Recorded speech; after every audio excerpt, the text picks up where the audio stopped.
Organizations provide guidance and research on the status and management of the natural world. I think rewilding has two elements to it where climate change is important. One is that we need to recognise that climate change is happening and that will impact rewilding projects. We need to anticipate that. But also rewilding can help mitigate against some of the worst effects of climate change through actions such as restoring mangroves to protect against sea level rise and storm surge, to increase carbon capture and storage, to increase natural succession in appropriate landscapes through, let's say, replacing livestock grazing with natural herbivory. So more roaming wild animals like horses, giraffes and giant tortoises. In 2025, the IUCN released 10 guiding principles to support rewilding. They include monitoring results, anticipating the effects of climate change, and connecting with people who will be affected by projects. Principle 6 says that rewilding requires local engagement and support, because if local people are not supporting a project or are not on board, it's not going to happen.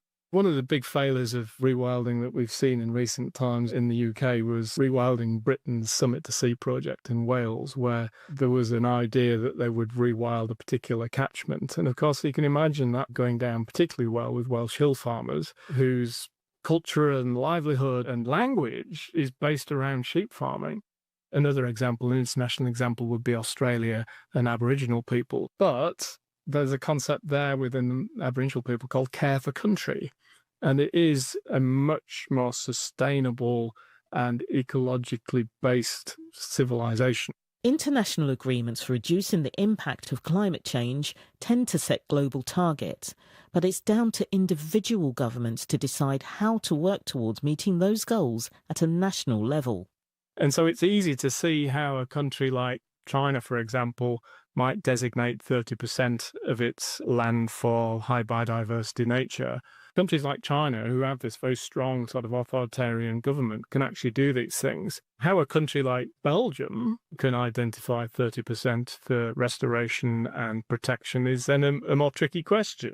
So what's your outlook for the future of rewilding? That's a good question. I'm reasonably optimistic. I think as long as people take note of the work that we've been doing with the IUCN in terms of these basic principles and guidelines, then I think the outlook is definitely quite rosy. Rewilding can address those. It can mitigate against some of the effects of climate change. It can certainly improve biodiversity, although there will always be winners and losers.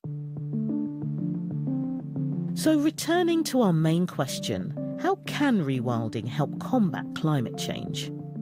By restoring and repairing ecosystems which absorb and store large amounts of carbon dioxide and keeping them resilient and functioning.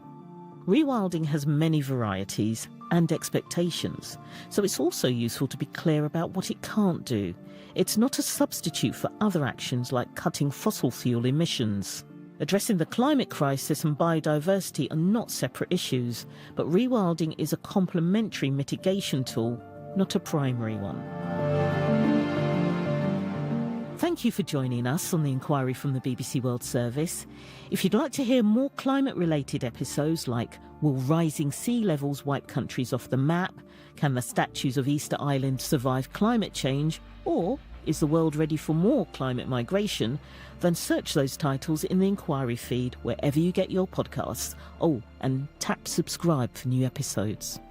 This episode of The Inquiry was presented by me, Charmaine Cozier. The producers were Jill Collins and Daniel Rosney, researcher Evie Yabsley, editor Tom Bigwood, and technical producer Cameron Ward. That was The Inquiry from the BBC. I'm Saroja Coelho here on CBC Radio 1. Good morning, Manitoba, and hello, Winnipeg. I'm Marcy Marcusa. This is Information Radio, and we're live in downtown Winnipeg in our Studio 15 for CBC. You're on 89.3, as mentioned, 990 AM on the app or on YouTube. And yeah, we're getting snow. Today's the day. You can see the weather just slightly changing. Driving in this morning, streets were wet. Just some wet, light flurries, and we're going to get about 2 centimeters in Winnipeg. You'll get more in Brandon, 2 centimeters to start. Risk of freezing rain begins the day. And then we're watching the Dauphin Parkland region region to see what develops there. In Thompson, mainly sunny this morning, a high of 14. The morning show's on till 8:37 a.m. Let's say good morning to the team around the table. Mr. Corey Funk directs the show and will be covering your commute, which hopefully is okay so far. We'll watch that because of the freezing rain and snow. Mr. Abby Adiyemi is going to cover your forecast. He's our senior tech behind the board. And there's Mr. Darren Marash. Hey, Darren. Darren is our YouTube producer. You might be watching the show streaming. Well, we all heard a lot about our money and our taxes yesterday and how the province is spending them when it comes to the budget. And so let's hear more of those headlines now with Heather Wells the day after. Hi there, Heather. Hi, good morning. One of the things we heard about a lot yesterday was the province's plan to scrap the GST on some grocery items, things like junk food. The PST on chips, pop, and candy would be eliminated. Nichelle Desilets at Doctors Manitoba says she'd hoped healthy foods would get priority. So we'll hear more from her. The province also is earmarking $10 million to cover transit fees for high schoolers. The government says that funding model will look different depending on each municipality.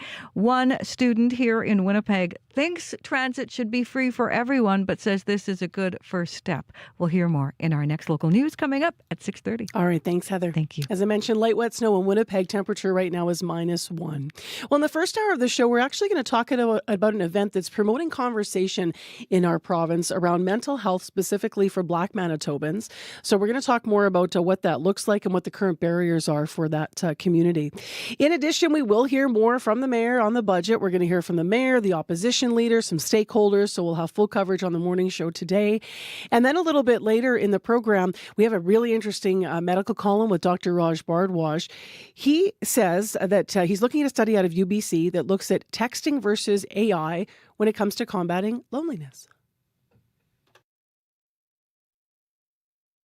On cue, Montreal's Melissa Optimar went from working in a coat check to playing with one of the biggest bands of the 90s in like a couple of days. She was the bassist in Hole, also in Smashing Pumpkins, and she'll be here to tell you how that happened and why she wanted to write a book about what she called the last analog decade.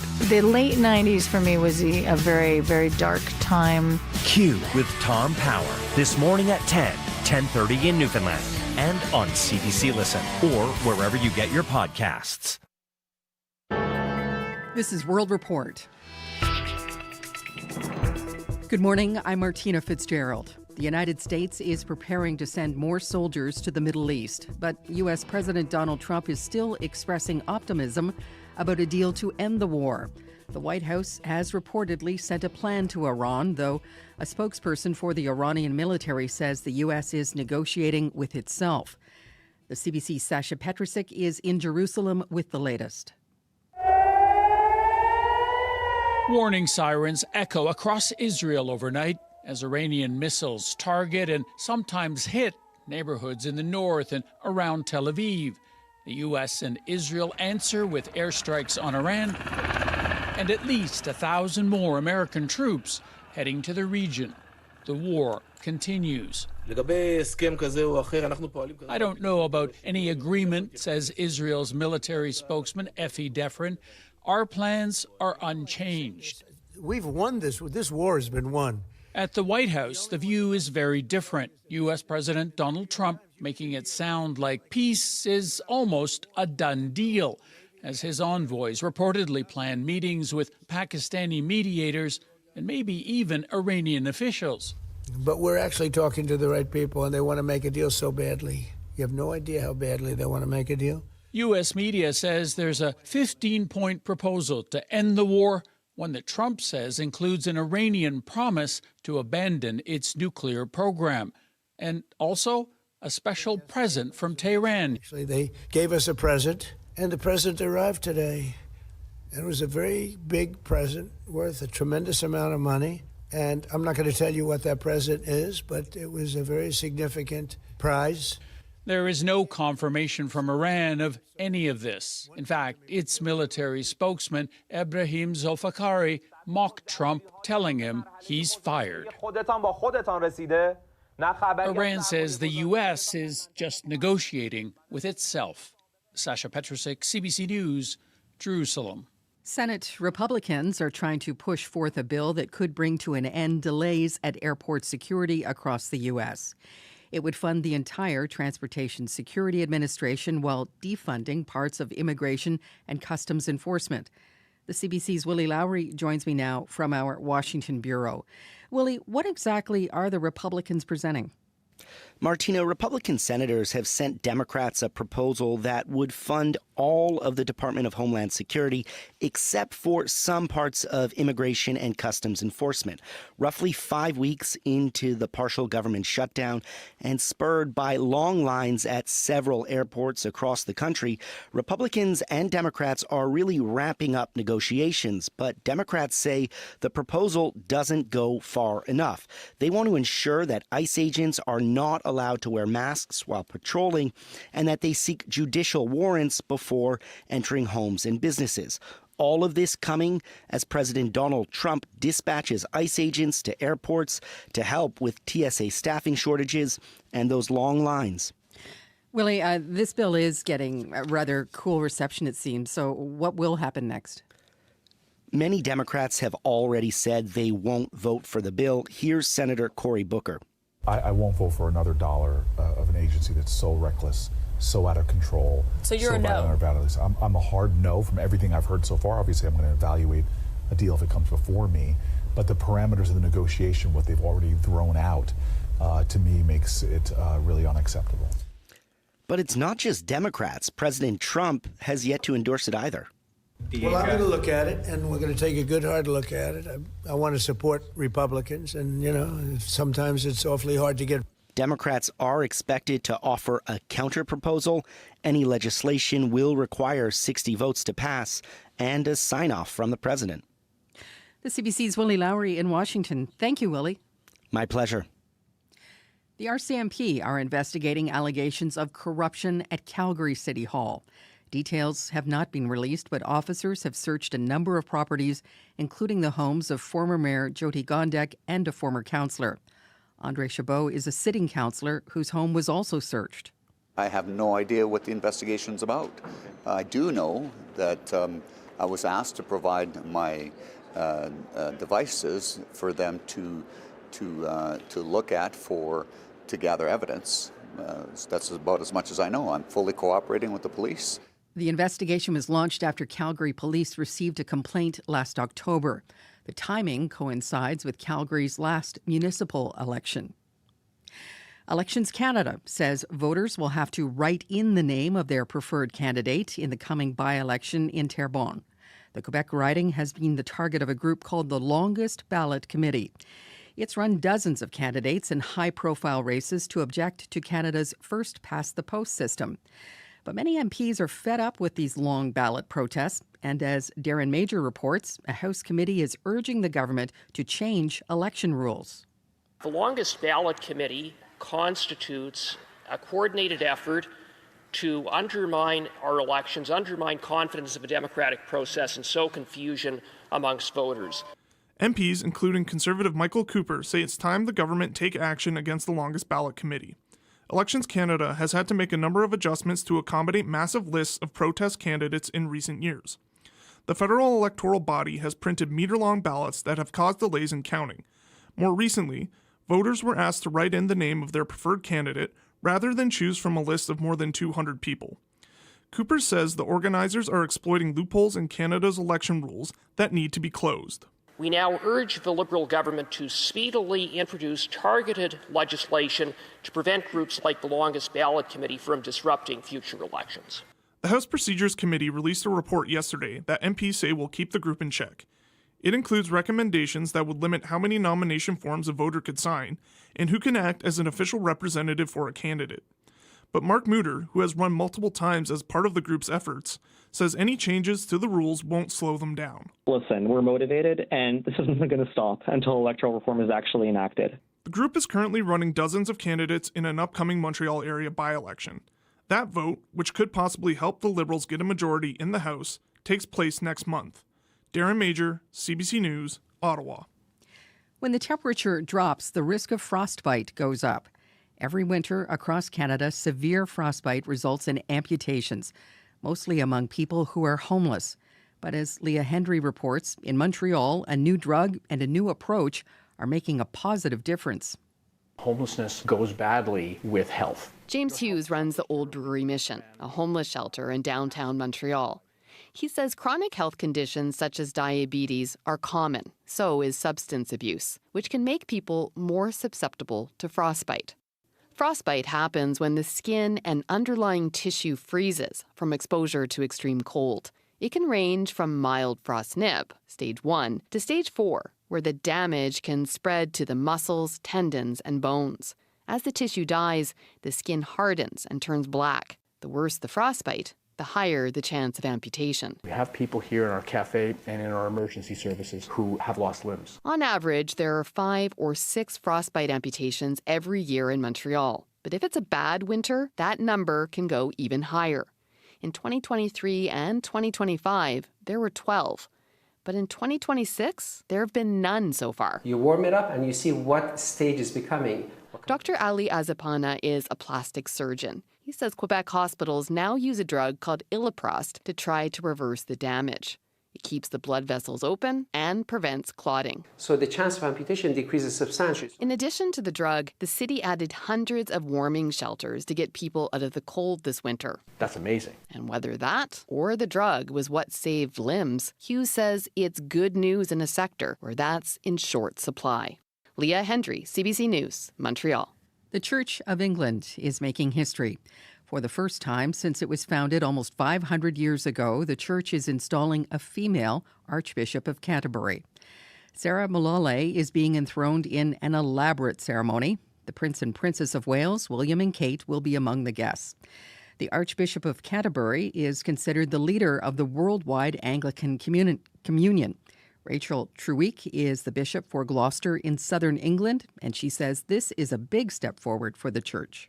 12 years ago, we were struggling for women to be able to be consecrated as bishops. I don't think any of us thought we'd have a female archbishop this quickly, so it is huge. Mullally's appointment is being criticized, mainly in Africa and Asia, by conservative churches opposed to female leadership. That is the latest national and international news from World Report. I'm Martina Fitzgerald. This is CBC News.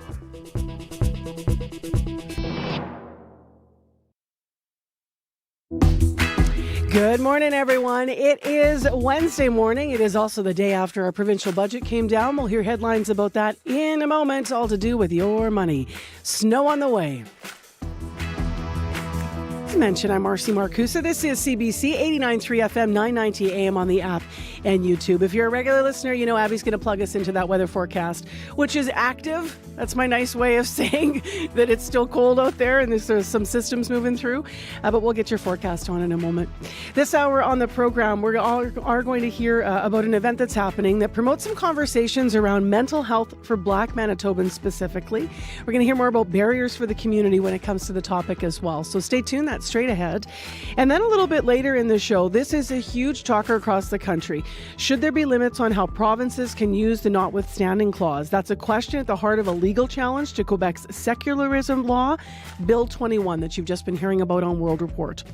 So we're going to talk about that as the hearings continue in Quebec. And as you might know, there's implications around this for the entire country. So that is coming up this hour on the show, that discussion. Right now, though, let's get into post-budget day and the reactions and some of the headlines this morning that you're absorbing when it comes to your cash. Heather Wells, what are the headlines? Well, Winnipeg's Mayor Scott Gillingham says he's disappointed in yesterday's provincial budget. He says it makes no mention of the city's North End sewage treatment plant. Gillingham says that is a project that will create thousands of Manitoba jobs and use tons of Canadian steel. So we're going to hear his reaction coming up as well. The head of the Manitoba Métis Federation wants an apology from Canada. This after CBC Indigenous uncovered a historic RCMP spy program. It was aimed at the Indigenous rights movement from the late 1960s to the early 1980s. We'll hear about it coming up in our next local news at 6:30. That is such a fascinating story. It really is. Yeah. All right. Thank you. You're welcome. Josh Crabb is actually going to be giving us a full, longer report as well. So we'll lean into our news first, and then Josh is here next next hour. All right, let's go to Abby Adeyemi, who we really love you, Abby, but you've got the worst news today. I know, snow coming down south, and we have warnings in the Parkland region this morning.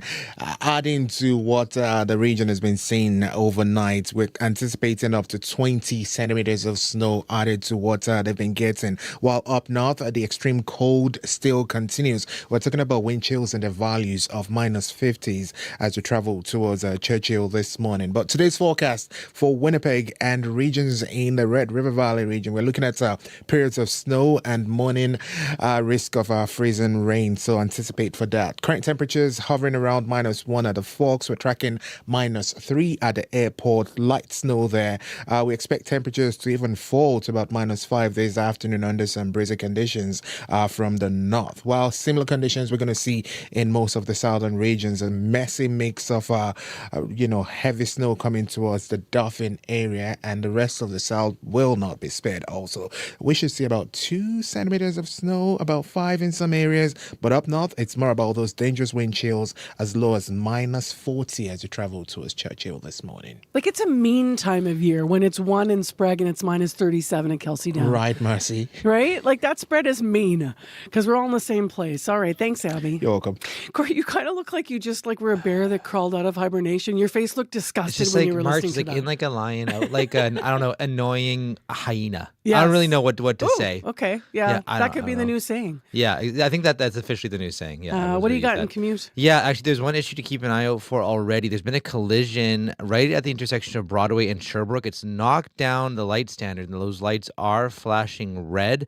Westbound curb lane is blocked on Broadway. Northbound curb lane on Sherbrooke also blocked right now. So treat that as a four-way stop. That's probably going to be causing some issues throughout the morning. I'll be keeping an eye on that. Would love to get updates on that. That's Broadway and Sherbrooke. If you do see anything else going on, if you're walking, you're biking, you're driving, you can give me a call on the CBC commuter line. That number, 204-788-3093.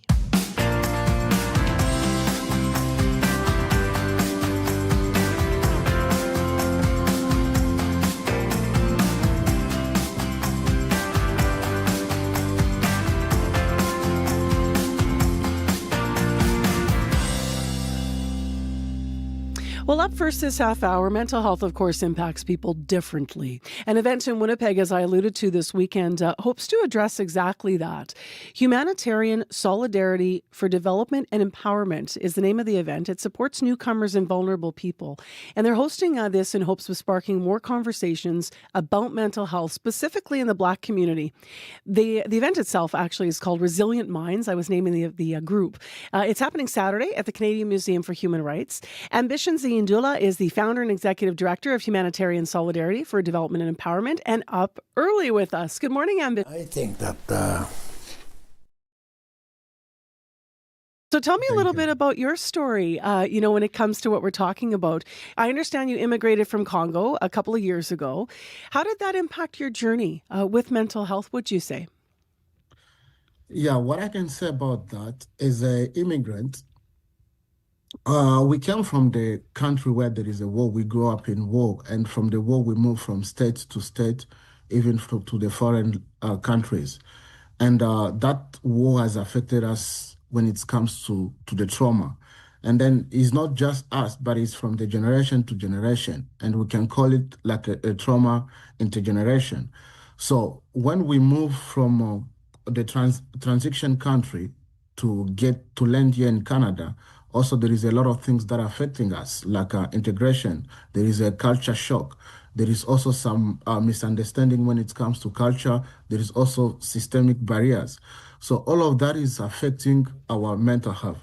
So as a person who immigrated from Africa, also there is a language barrier because sometimes most of us, we come and speak other language like French. When you get here, it become English and then become a problem for integration. And all of that is affecting our mental health. So when I came over here, yes, there was some resources that could have helped, but most of them was not related to my culture, was not related to what I've gone through, was not related to my experience.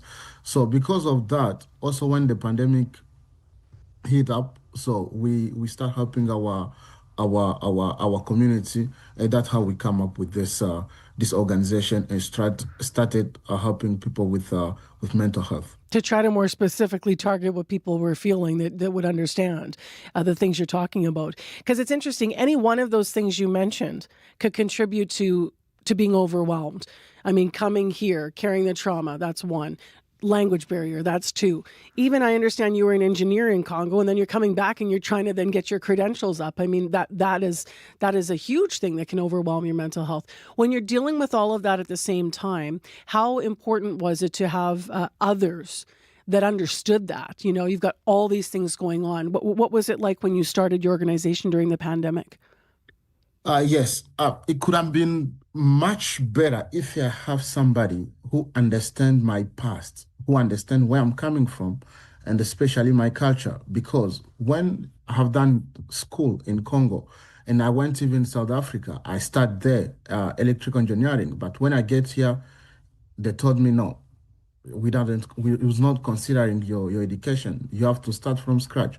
And then I believe if I could have had resources that related to my culture, I could have feel much better. But when you don't get somebody who understand your past, who understand what you went through, who understand even all systemic barriers that is in place, it's make a person to lose trust and also look for help. And there is also misunderstanding in a therapy, even in services.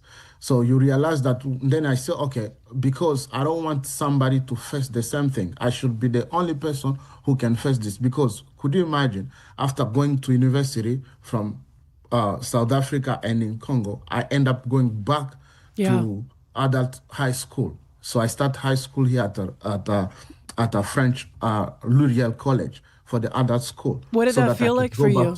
Sorry to interject, but what was that like for you? What were you feeling when you were having to do that? That must have taken a lot to walk through those doors. Yeah, it's reduced your self-esteem.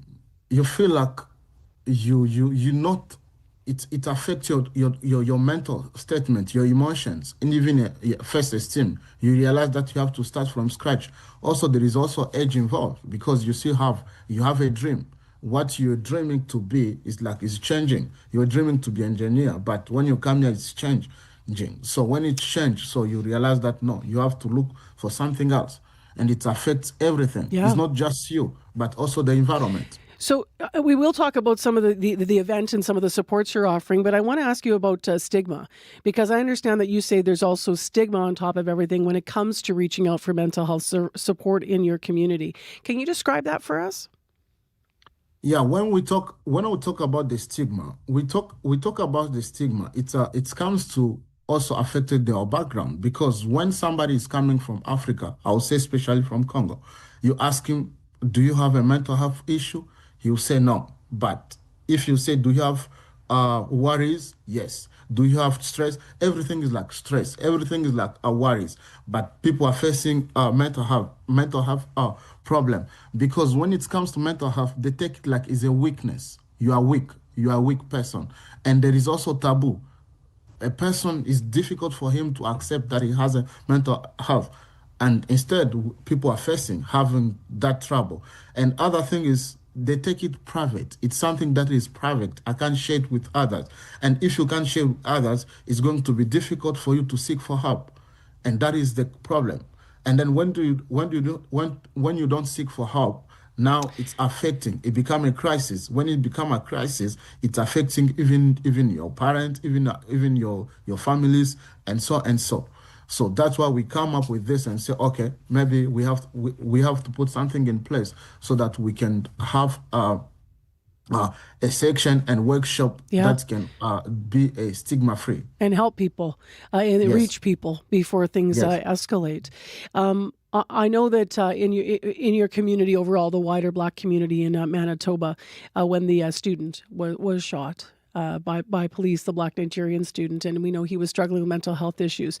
You see that as kind of an example of what you're talking about. Like, what would have happened had he been able to connect earlier? Is that right? Yes, as you mentioned, you see, his name is Babalola. He has been shot by police there. He was an international student at the University of Manitoba. If you see the story, is the person was having was having a mental issue crisis, but there was a problem related to that. The community has having a problem to acknowledge it, and even those who acknowledge it, you realize that there was a lot of things going on. So that's also, it's one of the reasons why we put this in place, because if we could have the Black mental health structures here in Winnipeg, it means the services that it can understand the culture and the problem of Black community. For example, instead of sending a police when there is a mental health crisis, we can send somebody who understands that background, a person who can assist instead of sending the police. Yeah. Because that is not having mental health is not a crime. Is not a crime. Yeah. It's a social status which can be addressed in different way than sending a police. Well, I know that that's just one of the cases, and we don't know every single detail there, so I'm being careful with that. But we are talking about, obviously, Afolabi Stephen Opaso, so well-known in Winnipeg, and I know that the community had a big reaction to it, so it is related. Good luck with your event this weekend. Thank you for what you're doing in community and for our community, your community. And thank you very much for being on CBC with us, Ambition. It's nice to meet you. Thank you. That's Ambition Zindula. He's the founder and executive director of Humanitarian Solidarity for Development and Empowerment. Man, they sound like they're doing amazing work. Resilient Mind is the name of the event. So Saturday at 11 o'clock, if you're inspired to go and just listen or learn or reach out, it's happening at the Canadian Museum for Human Rights. You can learn more about them and what the work they do. The event is free, but you do have to register. So you can do that at www.hsde, so hsde.ca. Local news is in decline across Canada, and this is bad news for all of us. With less local news, noise, rumors, and misinformation fill the void, and it gets harder to separate truth from fiction. That's why CBC News is putting more journalists in more places across Canada, reporting on the ground from where you live, telling the stories that matter to all of us. Because local news is big news. Choose news, not noise. CBC News. 6:24 a.m. the time right now. Light snow falling, -1, and yeah, there's more on the way. About 2 centimeters for Winnipeg. The temperature's going to fall to about -5 this afternoon. So it's going to be a little bit chilly, and hopefully it'll stay wet rather than white. But I don't know. Some of those amounts look like we are going to be seeing the snow cover the ground. Well, next on the program, let's dig into something that's being discussed nationally. If you were tuned into Canadian politics back in 2019, the words Bill 21 probably will ring a bell. The Quebec law banned some public servants from wearing religious symbols like hijabs or turbans at work. Now, in anticipation of potential charter challenges, the notwithstanding clause was written right into the law. So that is why the bill is in the headlines again. It's at the center of a Supreme Court hearing this week, as you've been hearing on World Report, that could have major implications for how the provinces can use the notwithstanding clause. It sounds complicated, but Lydia Miljan is going to help us with it, professor of political science at the University of Windsor. She's been following the issue, and she's with us now. Good morning. Good morning, Marcy. So for people that don't remember, let's walk simply through what Quebec secularism Bill 21 law is. Yeah, so it's titled An Act to Respect the Laicity of the State, which basically means that the Quebec government wants to maintain a separation between church and state. And they're saying that if you're a public sector employee, that you need to leave your religious symbols at home. So no crosses, no Stars of David, no capons, turbans, hijabs, all of those things stay at home if you want to keep your job. And what is specifically being debated this week in the Supreme Court then? Oh, so it's a curious thing. So there's about 40 interveners who are arguing against the law itself, saying it rejects their fundamental freedom of conscience and religion. And I don't think that anybody disagrees with that. In fact, the CAQ government agrees tacitly by invoking the notwithstanding clause. The real crux of it, and that's where the federal government comes into play, is their submission saying that they think that this is going too far, that the ability for the provinces to use it preemptively is something that maybe there should be restrictions. And so it's asking the Supreme Court to rule on whether or not this sort of convention that's been around since the start of using it before the courts have ruled on anything is okay. Now, basically, for people that have never followed what the notwithstanding clause is, it acts like a veto, right? It gives you power, like no matter what someone's discussing in any context, you can just say, no, we're not doing that. Is that right? Yeah, well, it's sort of. It's essentially saying that, you know, if you had a piece of legislation and the courts ruled that it contravened sections, 2 2, which is our fundamental freedoms, or 7 through 15, which deal with other issues, if it contravened that the courts could put aside that legislation, but then it would allow the province to go, wait a minute, that's judges making policy. We disagree, and we think Parliament's supreme, and we're going to invoke the notwithstanding clause, basically notwithstanding anything in this charter, we're going to do it anyway. And it already has some guardrails. It has to be renewed every 5 years or it goes away. So it allows for change in government. So there are already some fail safes there. But this is really what the federal government is saying, is that you can't just do it in anticipation. You got to wait for the Supreme Court to rule. And the provinces are saying, we don't want anything to do with that. Several other provinces are saying, so like Ontario, Alberta, Saskatchewan, they're all intervening in the hearing. What is at stake for them then? Well, they're saying that, you know what, this is ridiculous. Quebec has used it since the very beginning. They used it both preemptively and retroactively when the charter was first signed as sort of a protest against the charter itself. But they're saying this is an important tool in our policy toolbox. And I think in particular, they're probably thinking about labor decisions because, prior to 2015, the Supreme Court ruled that there was no right to strike embedded in the Constitution. There's sort of 3 cases in 1987 where they went, there's no right to strike. But yet in 2015, they reversed their own decision and said, yeah, we think that the freedom of association is actually the right to strike. So that means every time a province wants to call back its public sector employees, such as teachers, they now will have to use the notwithstanding clause because of that 2015 decision. And so they're saying, well, why can't we use it preemptively? Given the court rulings on this. And then equally, Quebec is going to always make the case that this is a violation of provincial rights, and it's an overreach on the part of the federal government. Appreciate you walking us through some of the details here, Lydia. Thank you very much for this. My pleasure. Nice speaking to you, Marcy. That is Lydia Miljan. She's a political science professor at the University of Windsor. We will be continuing to cover this. You can read more at cbc.ca. Well, just ahead of the news here, we do have a 4-way, lights in a 4-way stop position. There's a light standard that is down, so you got to treat that as a 4-way stop is what I'm trying to say. This is at Broadway and Sherbrooke. So Broadway and Sherbrooke, there's been an incident. Call Corey if you have a problem, 788-3093. Regional forecast coming up here at 6:40. And we also have business news then. If you're a regular listener, then you're waiting for Crystalie Ramlakan to come on with her report. She's going to be talking about Canada Post, more turmoil brewing at the Postal Service. So that's coming up. Also, we're going to find out more about staying on tech stories this morning that she's been doing this week. OpenAI is pulling the plug on an AI video app that sparked deepfake concerns. So we're going to hear more about that after your CBC News from Manitoba. This is CBC News. Good morning. I'm Heather Wells in Winnipeg. At 6:30, it's -1. A little bit of spring snow on the way, a couple of centimeters. There's also a risk of freezing rain. And a north breeze is going to send our temperature down to -5 this afternoon. Winnipeg Mayor Scott Gillingham says he is disappointed in yesterday's provincial budget. Gillingham says it makes no mention of the city's North End sewage treatment plant. He says that is a project that will create thousands of Manitoba jobs and use tons of Canadian steel. That is the most important project in the province of Manitoba right now because Manitoba's economy runs through Winnipeg's economy. And if we don't get that project built, fully funded and built, within the next few years, we're going to have to put a complete stop on all future growth. There'll be no more housing developed, there'll be no more jobs created because no more business will be able to set up shop. Gillingham says the city is talking regularly with the province about the sewage treatment plant. He expected it would be prioritized in this budget.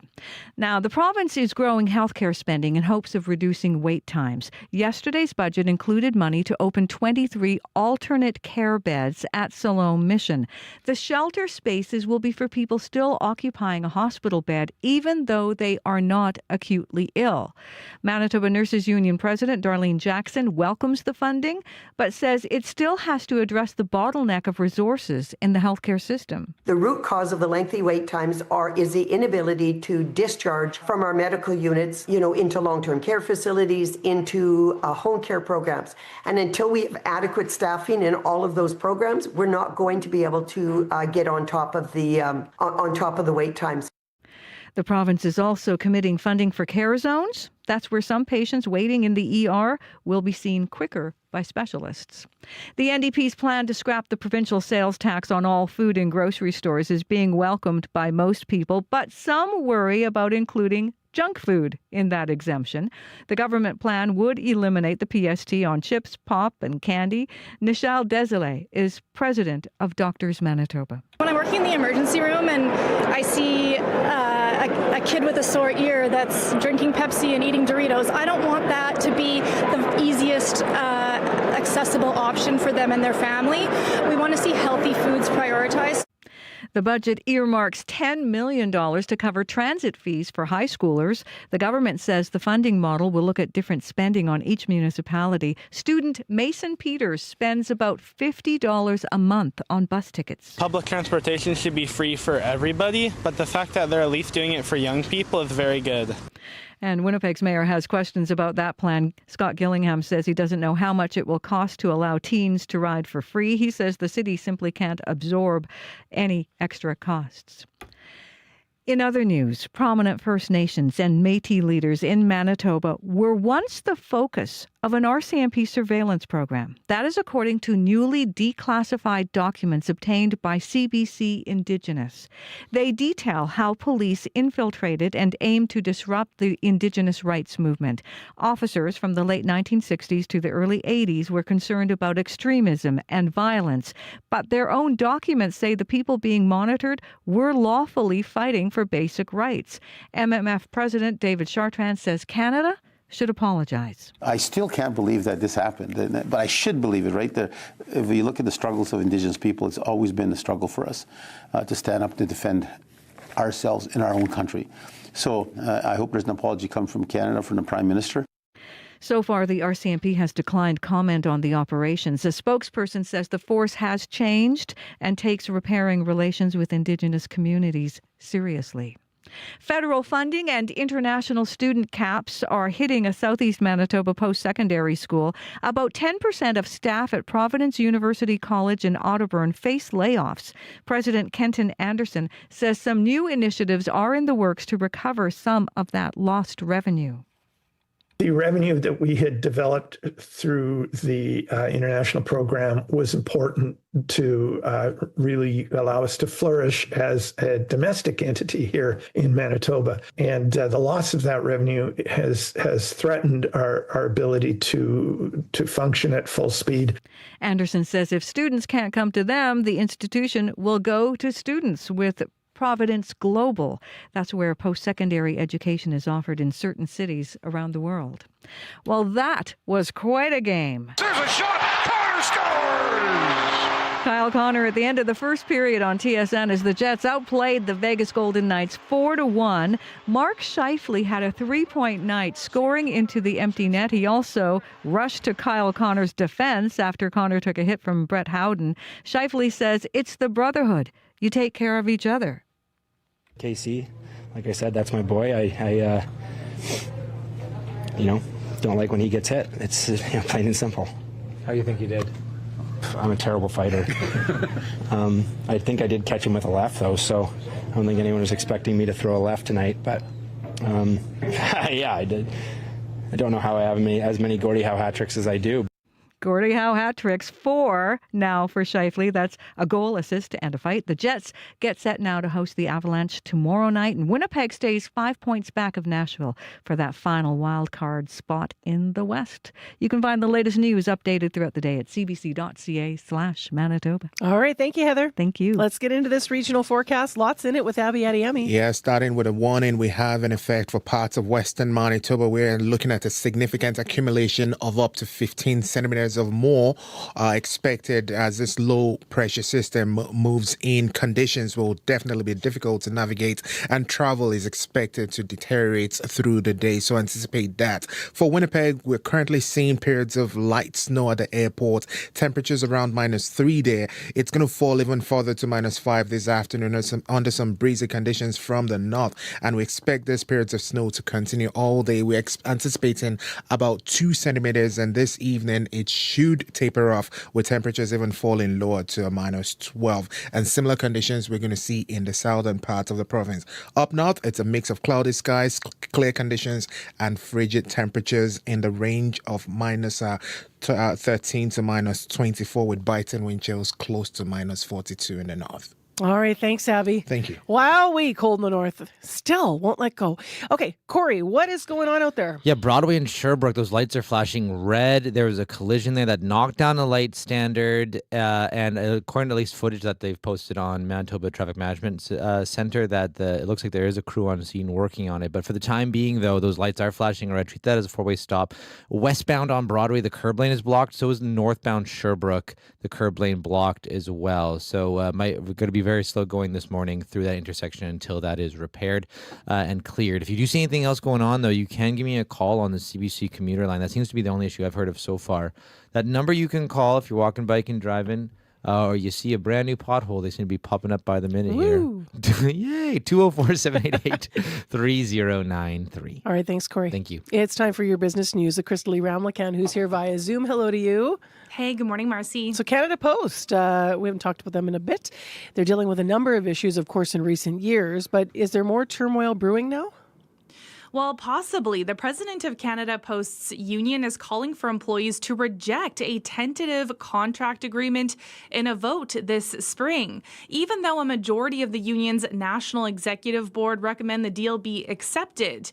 But the president and 4 other members of the union's leadership argue the deal abandons most of what the union membership wanted to see in a contract.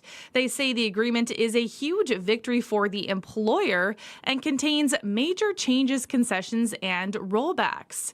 So Canada Post and the union have sparred over wages and structural changes for more than 2 years. Workers have been on the picket line on multiple occasions throughout the bargaining process.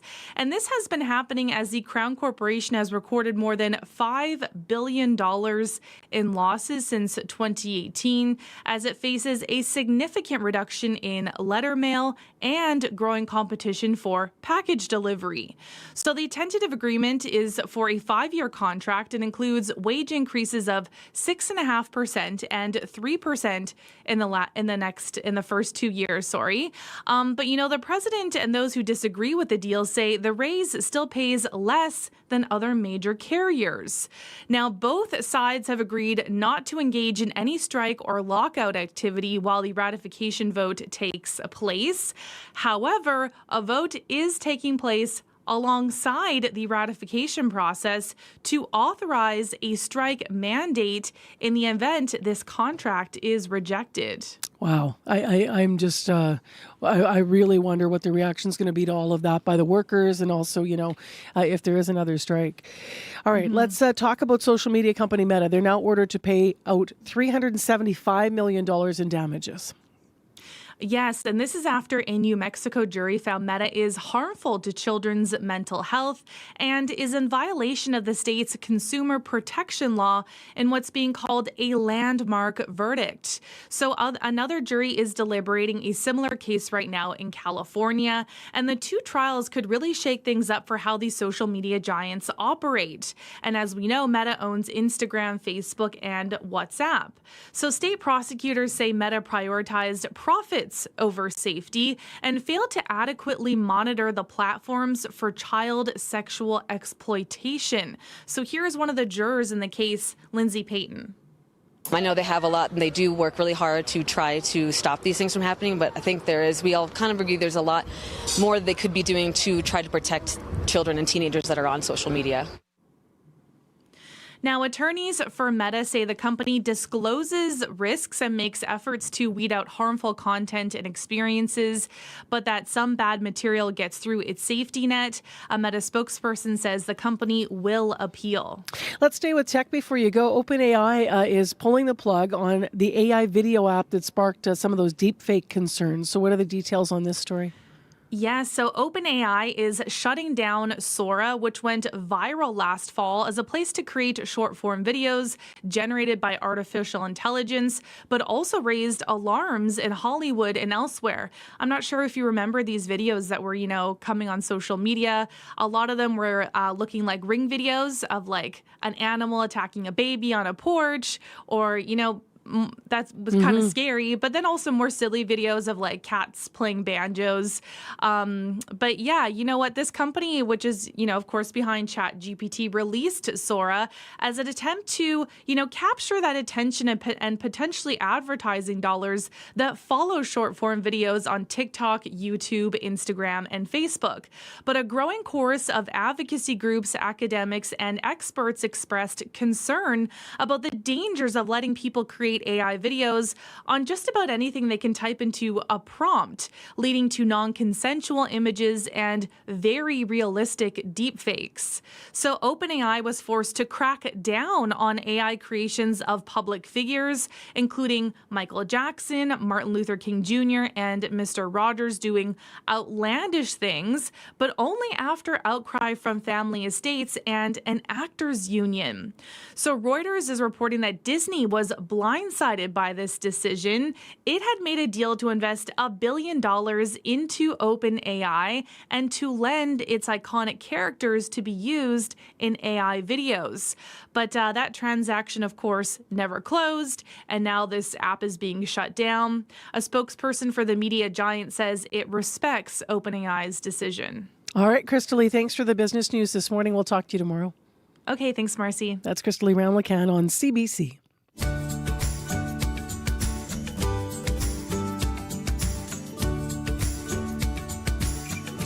I'm Marcy Marcusa. That's where you are this morning on CBC, 89.3 FM, 990 AM on the app and YouTube.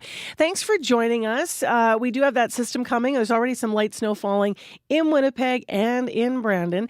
It's -1 in the city of Winnipeg this morning. Our temperature, though, is going to fall to about -5 as that system begins to move in. The parkland's going to be most affected with could be 15 centimeters of snow. So we'll watch that for you. If you have anything to tell us about the commute that is developing on your Wednesday morning here, you can call us at 788-3093. Well, it is the day after the budget. It comes out and then you absorb what it means for you. So as you've been hearing in the news, Manitoba's budget announced yesterday promises savings for all of us at the grocery stores. There's free transit for teens. There's a boost to the education tax credit for homeowners. Those are a couple of the headlines. As we've been hearing, though, the province plans to remove the provincial sales tax from some food items in grocery stores. Basic groceries already exempt, but the budget's going to extend this to things like candy, pastries, and prepared meals. Homeowners, just to look at that more deeply, can also expect a $100 boost to your education property tax credit. It will increase from $1,600 to $1,700. That starts next year. Well, this morning we're hearing some criticism. Some say the budget offers little on affordability overall.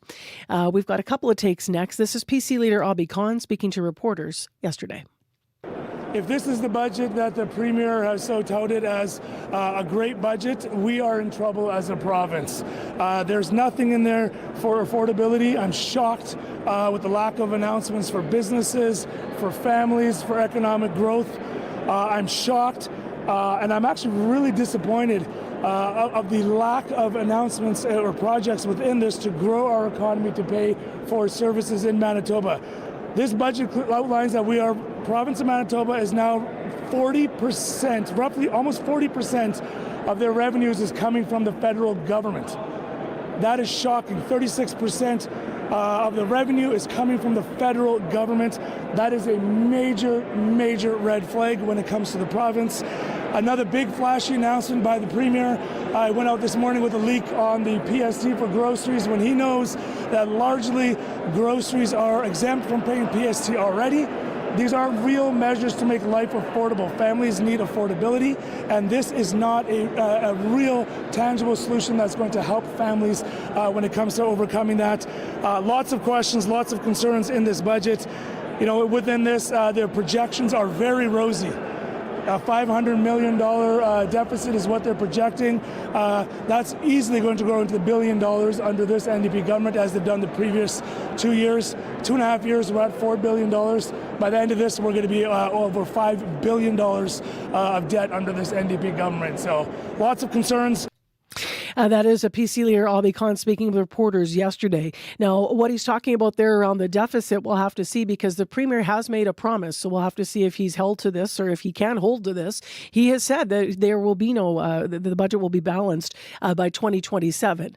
So next year, we're going to be watching what that number is. Now, there was also some concern at the civic level. Mayor Scott Gillingham, as you were hearing a bit in the news if you were tuned in at 6:30, has mixed emotions, he says, about the province's budget tabled yesterday. He says it fails to provide essential funding for one of Winnipeg's top priorities. He also spoke to reporters at the legislature shortly after the budget came out. I was disappointed to not hear anything in the speech about the North End plant. That is a shovel-ready project at a time when the Prime Minister wants nation-building projects built. That project already has a business case, an economic impact case. It'll be tons of Canadian steel, thousands of Manitoba jobs, and the clock is ticking. We really need to get the third phase funded. In my view, that is the most important project in the province of Manitoba right now, because Manitoba's economy runs through Winnipeg's economy. And if we don't get that project built, fully funded and built within the next few years, we're going to have to put a complete stop on all future growth. There'll be no more housing developed, there'll be no more jobs created, because no more business will be able to set up shop. So that is my priority. I know we've had good discussions with the province of Manitoba in the past, and those discussions are going seemingly well, but I was really hoping to hear something definitive in this budget speech about the North End plant funding. Free transit for K-12 kids, $10 million. I assume the bulk would be for Winnipeg because you have the largest transit system.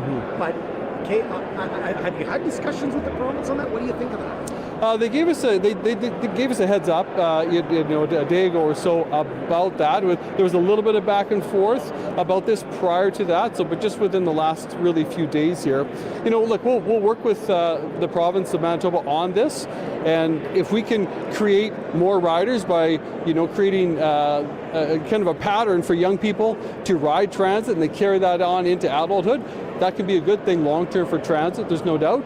But we'll have our transit staff work with the province so that we can, provide these services within the budget allocated.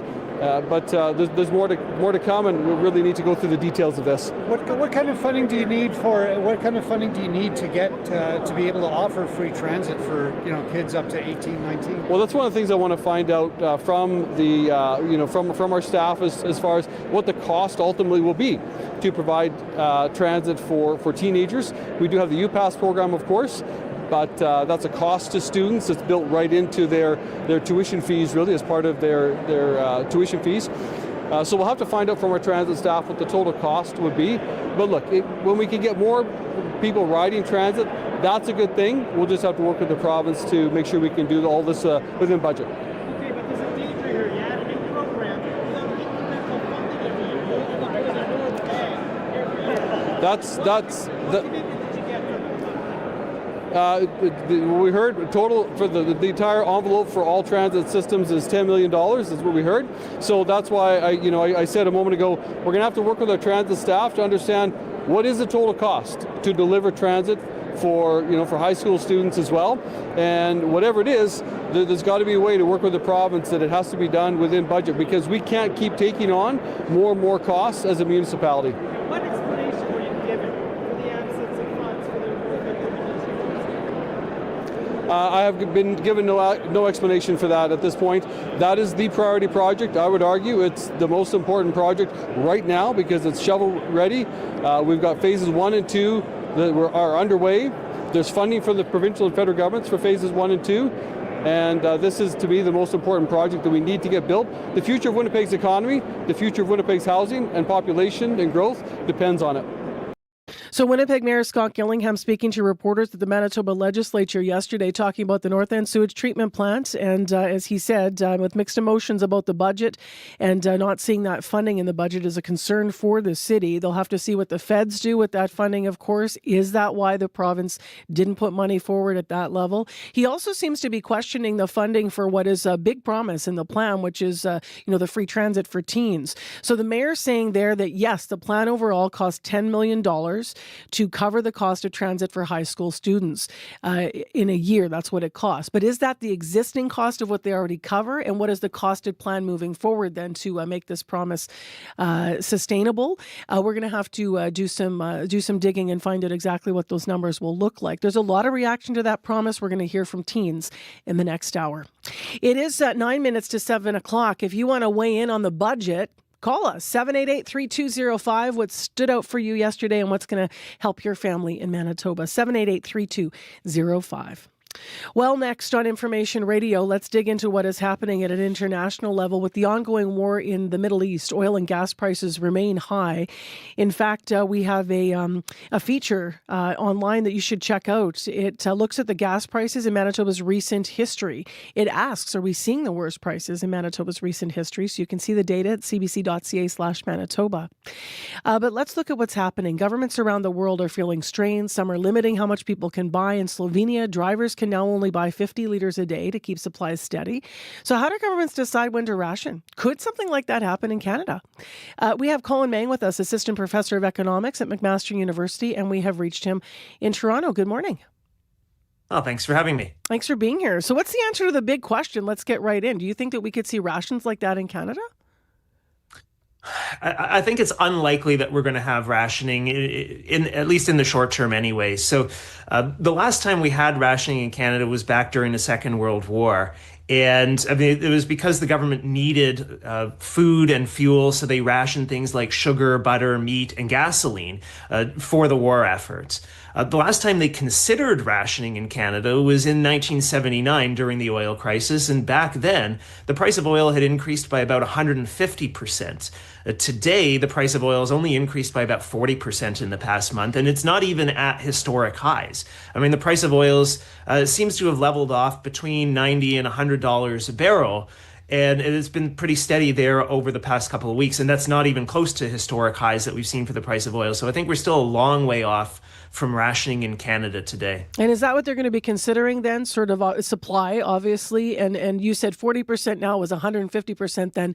Is 150% increase a benchmark? Like, how will they make that determination should we ever get to a place of ration? Yeah, I mean, the main reason for rationing is actually about social stability. So when we think about the issue of supply shortages. Now, typically when a product becomes, we have some sort of supply disruption, well, the price just goes up. And when the price goes up, then what you have is fewer people want to buy it. And that helps to manage consumer demand for the quantity that's now reduced.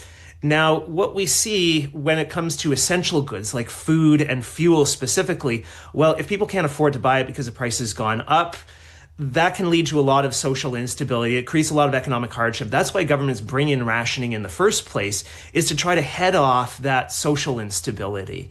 And again, when thinking about what the benchmark might be, it really depends on how much of a shortage you have. So in 1979, we did have gasoline shortages all across the country. The government had considered rationing. Several U.S. states actually did bring in controls on gasoline purchases. But in Canada, the government just decided to wait out the crisis. And it turned out to be the right strategy because the crisis did end.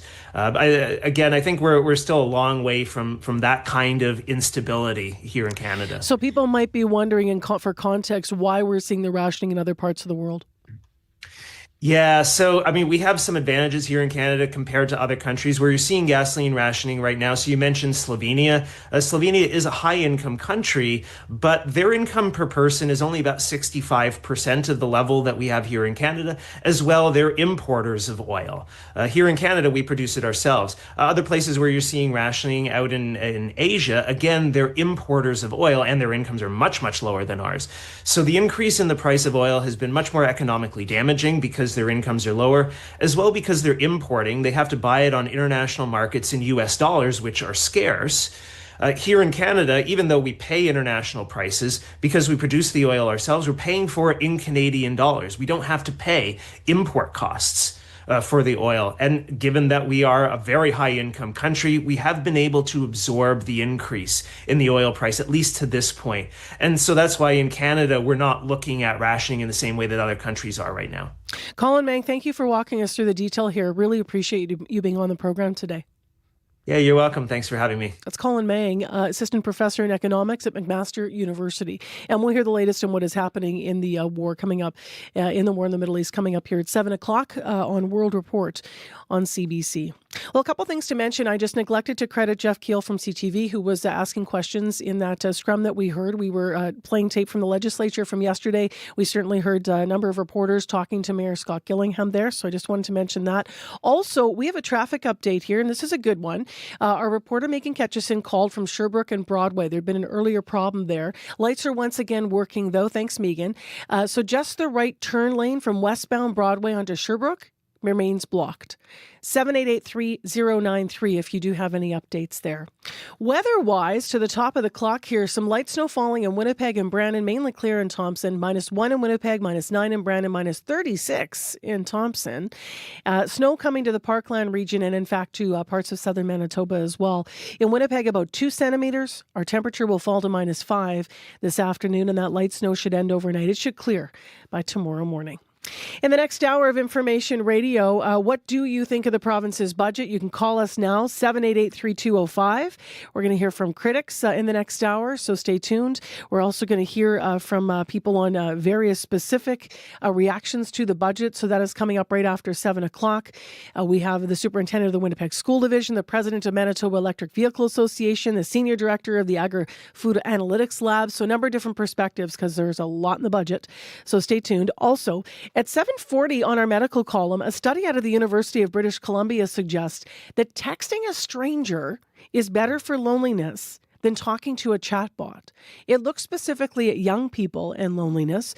Dr. Bardwaj has that as part of his medical column today, so that is coming up as well. So stay tuned. Right now, 2 minutes to 7 o'clock with more details on other stories and more in the budget. Heather Wells is here with her headlines. Good morning. Well, the head of the Manitoba Métis Federation wants an apology from Canada. This after CBC Indigenous uncovered a historic RCMP spy program. It was aimed at the Indigenous rights movement. From the late 1960s to the early 80s, the Mounties were monitoring prominent leaders and activists. We'll hear more about that. And to the budget, Manitoba's government is growing healthcare spending, hoping to reduce wait times. The budget included money to open 23 alternate care beds at Siloam Mission. The shelter spaces would be for people still occupying a hospital bed, even though they aren't acutely ill. Manitoba Nurses Union President Darlene Jackson welcomes the funding, but says it still has to address a bottleneck of resources in the healthcare system. I'll be back with more Manitoba News at 7:30. All right, thanks, Heather. Thanks. And as we say in our business, I buried one of the leads because in the next hour we have all 5 books signed by the authors that are involved in this year's CBC Canada Reads, and one lucky listener is going to win them. Stay tuned to hear how you can enter our contest. We'll give you details at 7:40. It's 1 minute to 7 o'clock. World Report. It's coming up next right here on 89.3.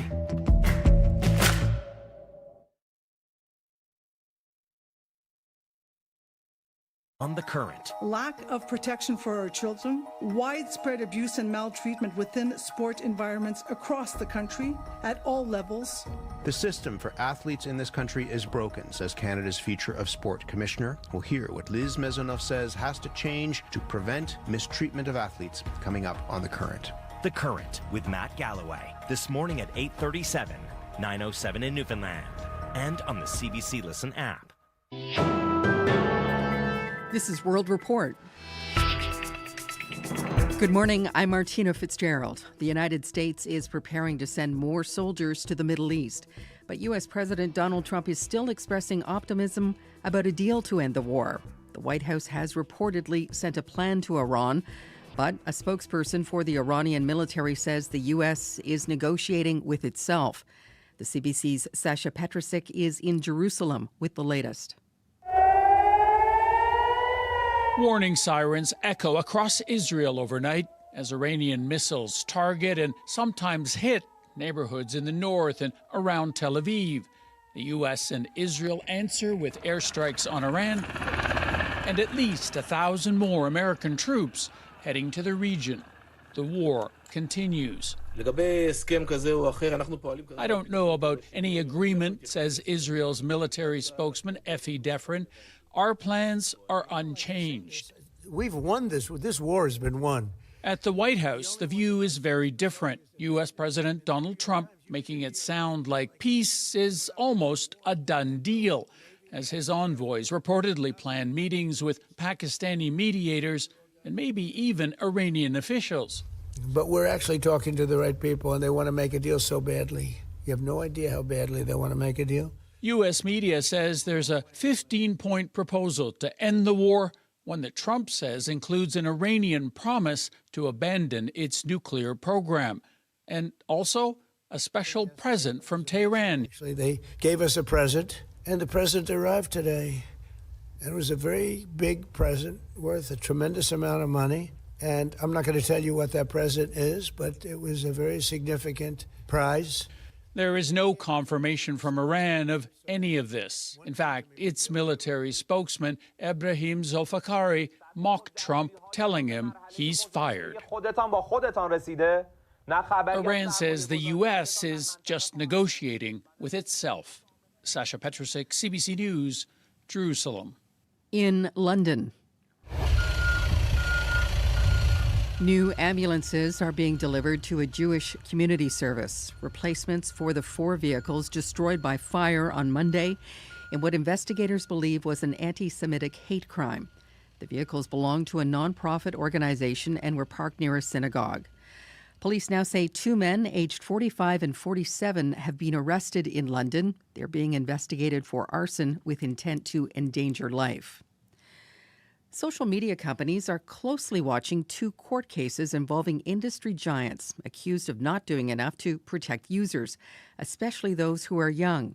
One trial has just ended with Meta being ordered to pay $375 million US. The other trial is happening in Los Angeles. Steve Futterman has details.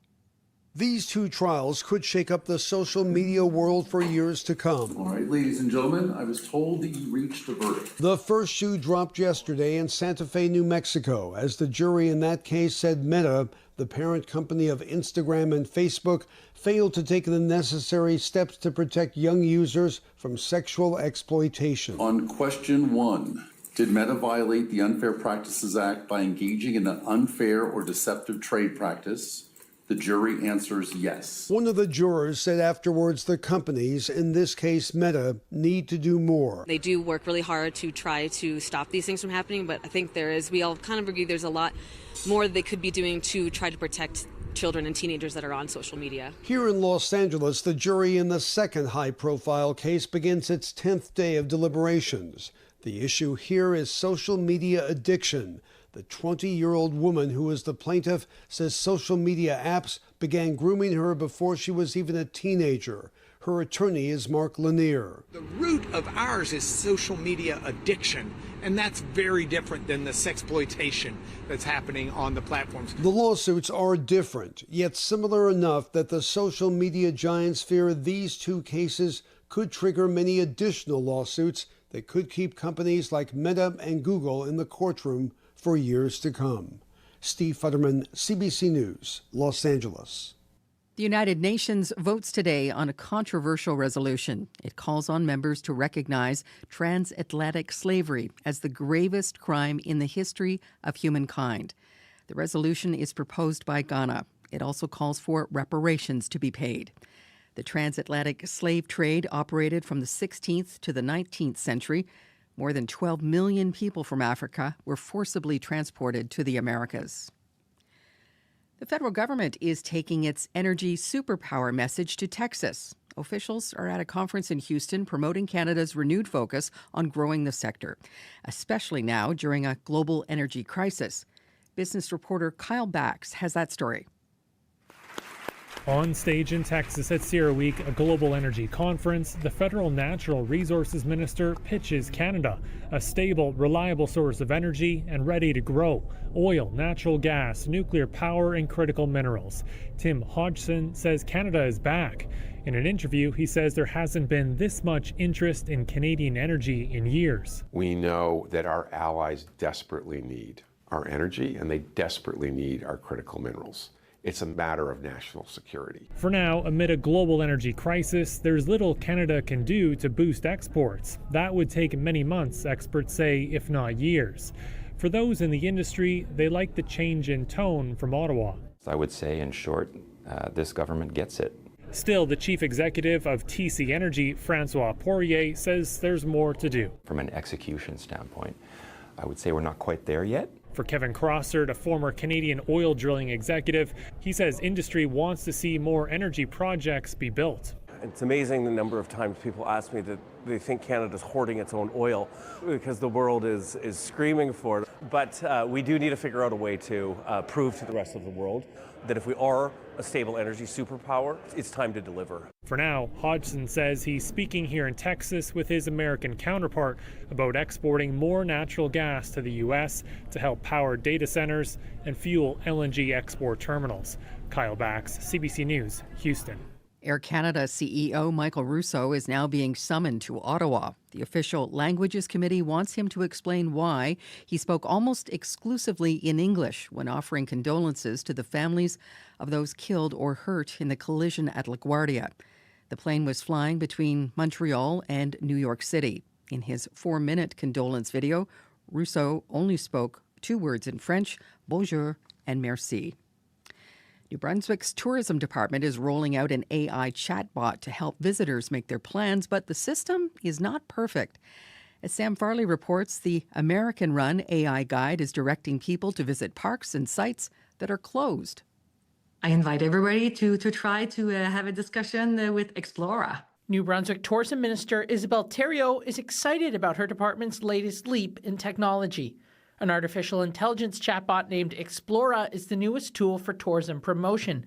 You can ask it all sorts of things. Where can I find this? Where should I go? If I have a trip duration of 2 days, what can I do? But the new rollout is not without growing pains. Explora might mistake some facts or information. For winter road trip ideas, it suggests the famous Hopewell Rocks or the Fundy Trail Parkway. The only problem, both are closed for the season. Asked for the fastest way to get to Prince Edward Island, our tourism rival, Explora gives directions and then suggests visiting both provinces, but leaving New Brunswick to get a lobster roll on PEI. The American company that made the model is called GuideGeek, and AI director Greg Oates says small errors are not only expected, but are easy to fix. He describes Explora as a tool meant to complement, not replace, real interactions. Human face-to-face interaction is the best. That's the foundation of travel. That's why we travel to meet people and learn and engage. We just look at something like GuideGeek as a quicker and better way to get information. Other Canadian locations using similar technology include Toronto, Halifax, and Jasper, Alberta. Sam Farley, CBC News, Fredericton. The nominees for the Canadian Screen Awards are out. When people ask where I'm from, I say think of the furthest place north you've ever been. Now keep going. The CBC hit TV show North of North is leading the pack with 20 nominations. The sitcom follows a young Inuk mother who suddenly ends her marriage. The show is up for Best Comedy Series, as well as Best Lead Performer for Anna Lamb. The queer hockey sensation Heated Rivalry is not far behind with 18 nominations, including for Best Series.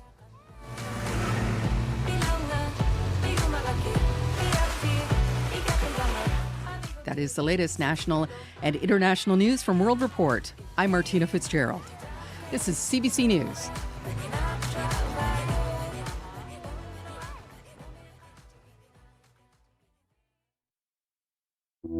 Yeah. Got to sing the end of the song there. That's so cool. I want to hear the whole version. Morning, everyone. I'm Marcy Marcusa. This is Information Radio. We are live in downtown Winnipeg in our CBC studios. You're in 89.3 FM, 990 AM on that app and YouTube. We do have snow coming to the province. Abby will talk about it in just a moment. Thanks for joining us on this Wednesday morning. Winnipeg, not too bad out there so far. Just some very light flurries, but the streets so far are dry. This hour on Information Radio, more reaction to the provincial budget. So specifically, we're going to be hearing from the Manitoba Electric Vehicle Association. We're going to hear from the superintendent of the Winnipeg School Division and from the senior director of the Agri-Food Analytics Lab at Dalhousie University. There sure was a lot in the budget about food prices and rebates for groceries, or help with your cost of groceries, rather. In addition, this hour on the program, on our medical column, apparently it's better to talk to a person to combat loneliness than a chatbot. That feels like good news in this day and age of everyone talking through AI. But we are going to hear the actual study that I'm referring to on our medical column, so stay tuned for that. Right now, Heather Wells is in with other stories that she's watching. Good morning, Heather. Good morning.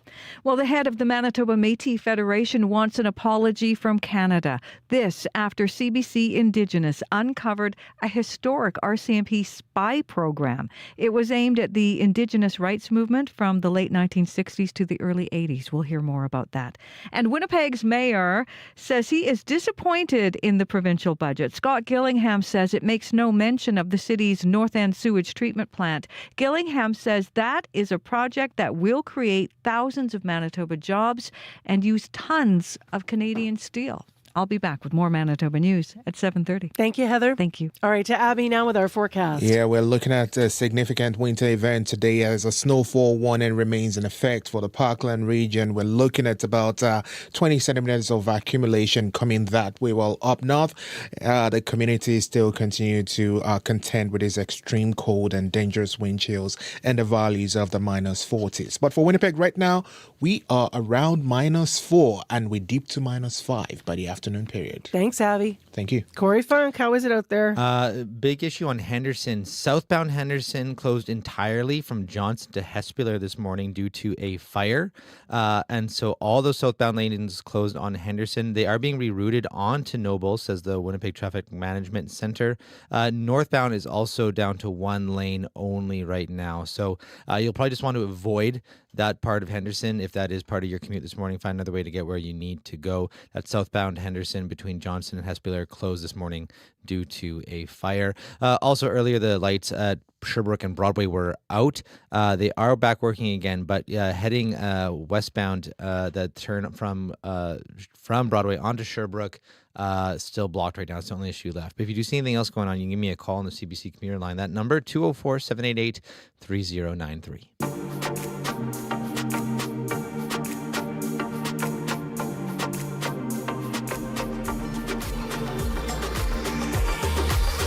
All right, the budget came out yesterday. You can weigh in this morning on our listener line anytime. It's 788-3205. Next, we have three guests who are going to weigh in on specific aspects of the budget. So the government announced what it's going to be doing with our tax dollars. Overall, affordability measures, one of them free transit for children and youth. So let's look at that. The budget was light on detail. The province estimates that will cost about $10 million annually. The city of Winnipeg still with questions about moving forward, what that will mean for cost for them. But the province said it's going to work with the municipalities to roll this out. So Matt Henderson, superintendent of the Winnipeg School Division, he's got lots of students that rely on the bus, so he's here to weigh in on this. Good morning. Good morning. How important will this be for your students? How does this sit with you?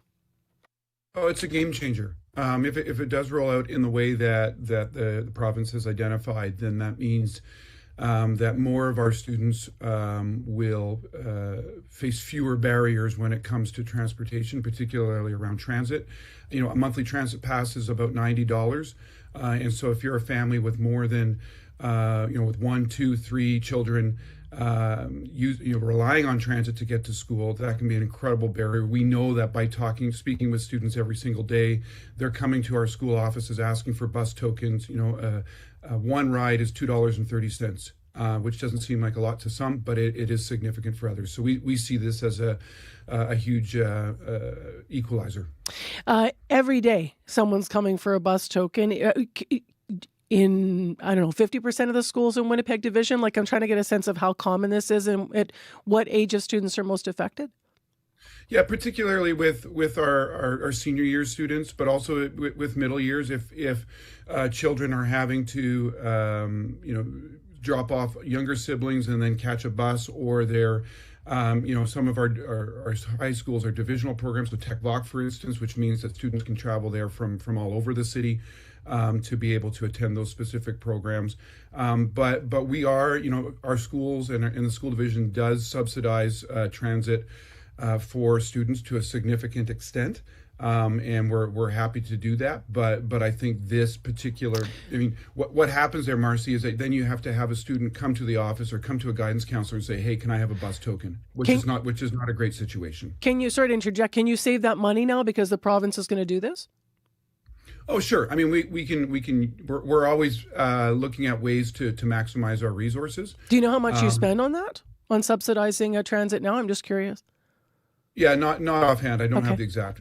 Yeah. Yeah. So this could be, in fact, a way to save money. As you said, it's a game changer, I think was your language. What, Matt Henderson, does the relationship between absenteeism and transit look like? Is there a correlation that's direct there? 100%. So when we speak to families, when we speak to children about some of the barriers to coming to school regularly, there's two things that always surface. One are, there are issues at home. There are things that are exasperated by poverty.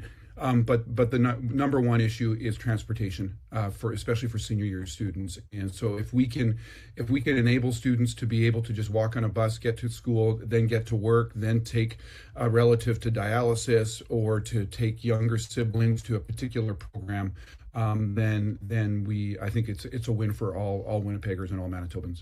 I mentioned we're going to look at specific things in the budget with each guest. So your last question this morning, before I move to another topic, is what is one thing you might think was missing from the budget when it comes to schools and students yesterday? I wouldn't want to say anything related to things missing. I think around one of the obstacles that we see as Winnipeg School Division, we do sit together.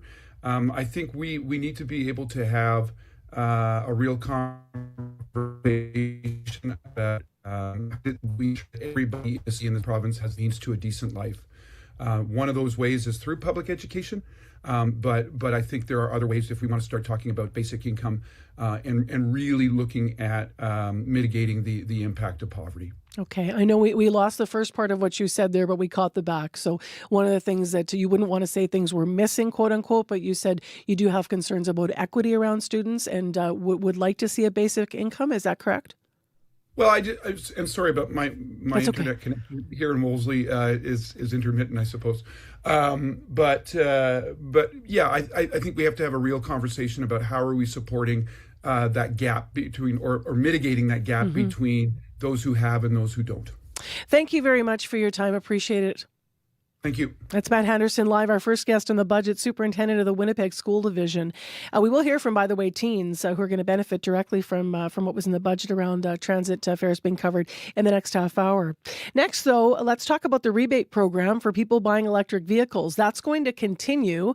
It was pretty popular in the last year's budget. It ran out pretty quick. James Hart's here to talk about yesterday's announcement, president of the Manitoba Electric Vehicle Association. Hi there. Hi, how are you? I'm doing well. So obviously good news here. What's your thought?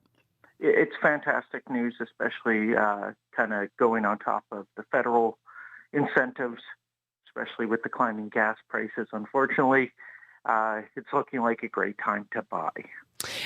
What else is needed to support EV infrastructure in Manitoba? The biggest thing is going to be chargers out in the rural communities. I know the federal government has stepped up, but it'd be nice to see the province assist or Manitoba Hydro. Did you see anything in the budget that gives you confidence that the infrastructure changes to have more charging stations is going to be something that we'll see in the next year? I unfortunately didn't see anything in there for that. I haven't been able to do a deep dive on it though. But a quick look at it, I was unable to find something about the charger situation. Got it. Now, the rebates themselves, just to look at what I was talking about in terms of the program for buying electric vehicles, I'm looking at $4,000 for a new vehicle, $2,500 for a used. Is that enough, do you think, to incentivize people to go toward electric vehicles in your view? So on the new side, definitely. The used side, trying to get the vehicles more affordable for the average consumer. It'd be nice to, I haven't seen all the details of it, for extended the years. So you could buy possibly an older vehicle depending on your income level. Where would you rate Manitoba right now compared to other provinces when it comes to EVs and incentives is part of that, but overall when it comes to encouraging people to go in that direction? I put us kind of right in the middle of the pack. We're definitely, we kind of are lagging behind on some provinces. Some provinces are already at the point that they're weaning off incentives because they've done so well. So we're kind of at the other end where we're kind of still ramping it up, encouraging the purchasing of an electric vehicle. Thank you for your time, James. As I mentioned, we're moving through very specific details in the budget and getting specific perspectives, so I appreciate you weighing in on EVs. No, thank you for having us. So you can weigh in as well. Is that enough for you to tip the scales? If you're driving a gas car right now, would you make the move? How much will that rebate matter in your pocket? Budget reaction at 788-3205. That was James Hart, president of the Manitoba Electric Vehicle Association. Cars help get us, of course, from point A to point B, but many Manitobans are headed to the grocery store where our real money is spent, or maybe I should say lost. It's so expensive. So let's talk about what's changing. Provincial sales taxes will be removed from more grocery store items. It includes prepared foods like sandwiches, fruit bowls, and carbonated beverages. We have heard in the reaction to the budget yesterday some criticism about where the taxes are being taken off. For example, people are saying a lot of quote-unquote junk food. However, the province pushed back and said that when you look at provinces like BC, where this tax was not on those foods before, it was already removed. They haven't seen increases in problems with diabetes and other challenges. We'll have to see what happens here in Manitoba. Also, provincial sales tax was already not on a lot of foods, so the opposition saying that was sort of a way of making a big announcement over something that already exists. But we have Sylvain Charlebois to weigh in with his perspective, professor and senior director of Agri-Food Analytics Lab at Dalhousie University. Good morning. Good morning. So how big of a deal is this, what the province announced, this PST holiday, or I guess break, on prepared foods? I think it's great leadership as far as I'm concerned. I mean, everyone is asking governments around the country to help reduce food bills, and I would argue that Premier Canoe and the Manitoba government is the only government in the country actually trying to do something about it. Of course, the feds have actually released over $14 billion worth of grocery benefits, but it's only giving money. It's not reducing prices per se. What the Manitoba government is trying to do is reduce costs at the grocery store. Now, the average family of four in Manitoba will spend about $17,000 on food retail this year. The measure announced yesterday will actually help the family save maybe $120. So it's not much. The amount is not much. The challenge here is that vulnerable groups like seniors, singles, people who live alone, tend to buy less volume of food. And when you think about snacks, when you think about ready-to-eat products, things like that, you tend to see products that are actually taxed. And so seniors and single folks are disproportionately penalized by the zero tax base measure. So I do think this is a step in the right direction for food affordability. So you think it's a thoughtful incentive, given that the population that might, be seniors who might have their budget stretched already might also be, that's the population that will be buying the prepackaged meals and such. Now, you also say, Sylvain, that shrinkflation plays a role in this. Can you explain that? Yeah, so a lot of people don't know this because I look at comments on X, and most people think, well, we either don't tax food or we tax junk food. That's not exactly true. A lot of products have been shrinkflated of late. Ice cream, granola bars, pasta. I mean, I can think of many different products that are actually healthy. Muffins as well. I mean, people will eat muffins on a regular basis. But because some quantities were reduced to just reduce costs through shrinkflation, many products have become snacks, and snacks are taxable. And a lot of people don't know, if you don't look at the receipt, at your receipt, if you actually understand your grocery receipt, you'll end up realizing that you were paying a lot more for the food that you were buying on a regular basis. All right, Sylvain, thank you for your weighing in on this. Appreciate your time. My pleasure. Bye-bye. Sylvain Charlebois, Professor and Senior Director of Agri-Food Analytics Lab at Dalhousie University. If you want to read more about the budget that came out yesterday, lots in it for you to absorb and compare to your own home budget to see how it's going to affect you, you can go to cbc.ca/Manitoba, and you can let us know as well and weigh in on our listener line. It is -4 in Winnipeg right now. We do have a little bit of a misty morning out there. It's very gray, and we are expecting snow to fall about 2 centimeters today. Well, let's move along and talk sports. Switch gears completely at 7:26 a.m. Scott Reguera is back. Hey there, Scott. It's not Scott. It's yet. not you, I'm sorry. it's Paul. I'm sorry, Paul. I'm reading That's budget things. okay. I'm looking up out of one eye, and it said ready, and I'm like, oh, Scott's back. I'm sorry. Budget stuff is heavy, man. I feel you. I do know this. You're starting with the Jets, and a lot of people here are super happy. A 4-1 win over Vegas last night. Yeah, and the Golden Knights have not been good lately. The Jets take full advantage, led last night by Mark Scheifele, a goal and a pair of assists. Also dropped the gloves last night in defense of Kyle Connor. Scheifele, after recording his 4th career Gordie Howe hat trick, was asked if someone along the way taught him how to fight. If someone did show me, they would have done a terrible job. Because I'm not a very good fighter. I don't have very much technique at all. Usually it's about 4 seconds and falling over. That one lasted a little longer than I would have liked, but no one has ever helped me. I don't think I'll ever ask for help. It doesn't happen very often. I don't know how I have as many Gordie Howe hat tricks as I do, but I don't think that, I don't even know what to say. Scheifele with just 10 fights in his career, but Marcy, 4 of those have turned into Gordie Howe hat tricks, which, I mean, I need a stats person to dig into this. I think that might be the best ratio of all time. The Jets, by the way, despite the win, still 5 points out of a playoff spot. It's just so tough to gain ground right now in the Western Conference. Well, I'll keep on trying. Let's talk about the Future of Sport in Canada Commission. They released their findings yesterday. This is the commission that was kickstarted back in 2024. That was the year that athletes across various Canadian sports organizations spoke in the House of Commons about mental and physical abuse that they had experienced while training. And so this commission, headed by Lise Maisonneuve, was tasked with examining the Canadian sports system. The report yesterday did not pull any punches. It says at one point, quote, "We wondered whether this can even be described as a sports system given the pervasive problems that exist." Those are strong words, and those pervasive problems include, according to the report, too few people with too much power, a broken complaints system, gaps in safety and governance and accountability.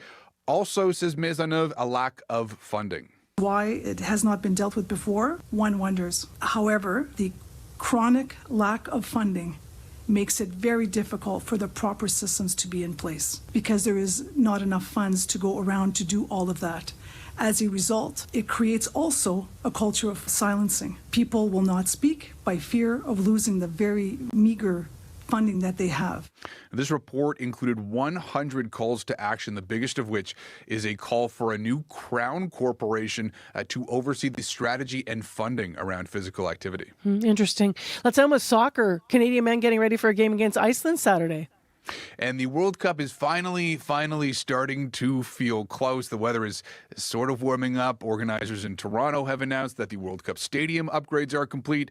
And midfielder Ali Ahmed says that things do feel different. I'm starting to feel the vibe a little bit more. You're, 2 months away from being in the official camp of World Cup.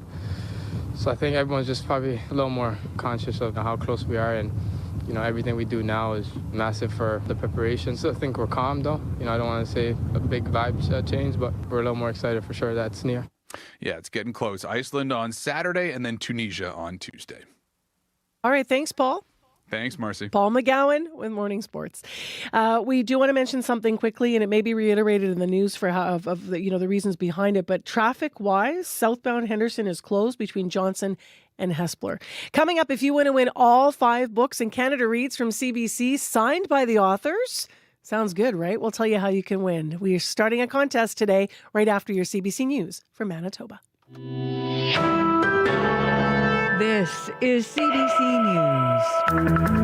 Good morning. I'm Heather Wells in Winnipeg. At 7:30, it's -4. Temperature's been sliding, and it will keep on sliding because of that north breeze down to -5 by this afternoon, starting the day with some spring snow, a couple centimeters for Winnipeg. There is a snowfall warning for parts of western Manitoba, up to 10 to 20 centimeters in that part of the province. The head of the Manitoba Métis Federation wants an apology from Canada. This after CBC Indigenous uncovered a historic RCMP spy program. It was aimed at the Indigenous rights movement. From the late 1960s to the early 80s, the Mounties were monitoring prominent leaders and activists. Officers were keeping tabs on the Manitoba Indian Brotherhood, which is now the Assembly of Manitoba Chiefs, and MMF leaders. David Chartrand, head of the MMF, calls it shameful. An apology should be coming to all these individuals that are treated like criminals. And because you stop and think now, look at where they went. Some of them advanced to different positions and very high positions. Some got the Order of Canada. People like Ovid Mercredi and Phil Fontaine, who both went on to be national chiefs, appeared in the documents. So far, the RCMP has declined comment. A spokesperson says the force has changed and takes repairing relations with Indigenous communities seriously. You can hear more on this story coming up in this next half hour right here on Information Radio. Winnipeg Mayor Scott Gillingham says he is disappointed with yesterday's provincial budget. Gillingham says it makes no mention of the city's North End sewage treatment plant, and he says that is a project that will create thousands of Manitoba jobs and use tons of Canadian steel. That is the most important project in the province of Manitoba right now, because Manitoba's economy runs through Winnipeg's economy. And if we don't get that project built, fully funded and built within the next few years, we're going to have to put a complete stop on all future growth. There'll be no more housing developed, there'll be no more jobs created because no more business will be able to set up shop. Yesterday's budget is funding a new alternative to alleviate ER wait times. The goal is to have some people currently waiting to see a doctor be treated instead by a specialist. That will be possible with new care zones set up next to ERs, including a cardiac unit at St. Boniface Hospital. Doctors Manitoba President Nichelle Desolé says the idea is promising, but she says specialists are stretched thin and their skills might be put to better use. I want my specialist colleagues doing the work that they need to be doing. If there's someone that I could see in an emergency room and assess and manage and just consult them if needed, maybe that's a better use of their time. The government's healthcare spending is also funding new beds at Siloam Mission for people who still need medical care but are able to be treated outside hospital. An expert on food security applauds the NDP plan to eliminate the provincial sales tax on all food sold in grocery stores. Retailers estimate consumers will save about 10% on their grocery bill. Sylvain Charlebois at Dalhousie University says taxing food is immoral. He says scrapping the PST will especially help single people and seniors. Especially seniors with a fixed income that are asked to pay more, and they tend to buy more taxable foods, taxable healthy foods, ready-to-eat products that are being taxed right now because they don't necessarily cook for themselves and they can't afford to go to the restaurant either. The provincial budget also earmarks $10 million to cover transit fees for high schoolers. The government says the funding model will look different depending on each municipality. Student Mason Peters spends about $50 a month on bus tickets. Public transportation should be free for everybody, but the fact that they're at least doing it for young people is very good. Winnipeg's mayor has questions about the plan. Scott Gillingham says he doesn't know how much it will cost to allow teens to ride for free. Some staff at Providence University College in southeast Manitoba face layoffs. The Otterburn School is cutting about 10% of its staff. Federal funding cuts and caps on international students in Canada have affected multiple post-secondary institutions, including Providence. President Kenton Anderson says they're trying new things to recover lost revenue, including going global.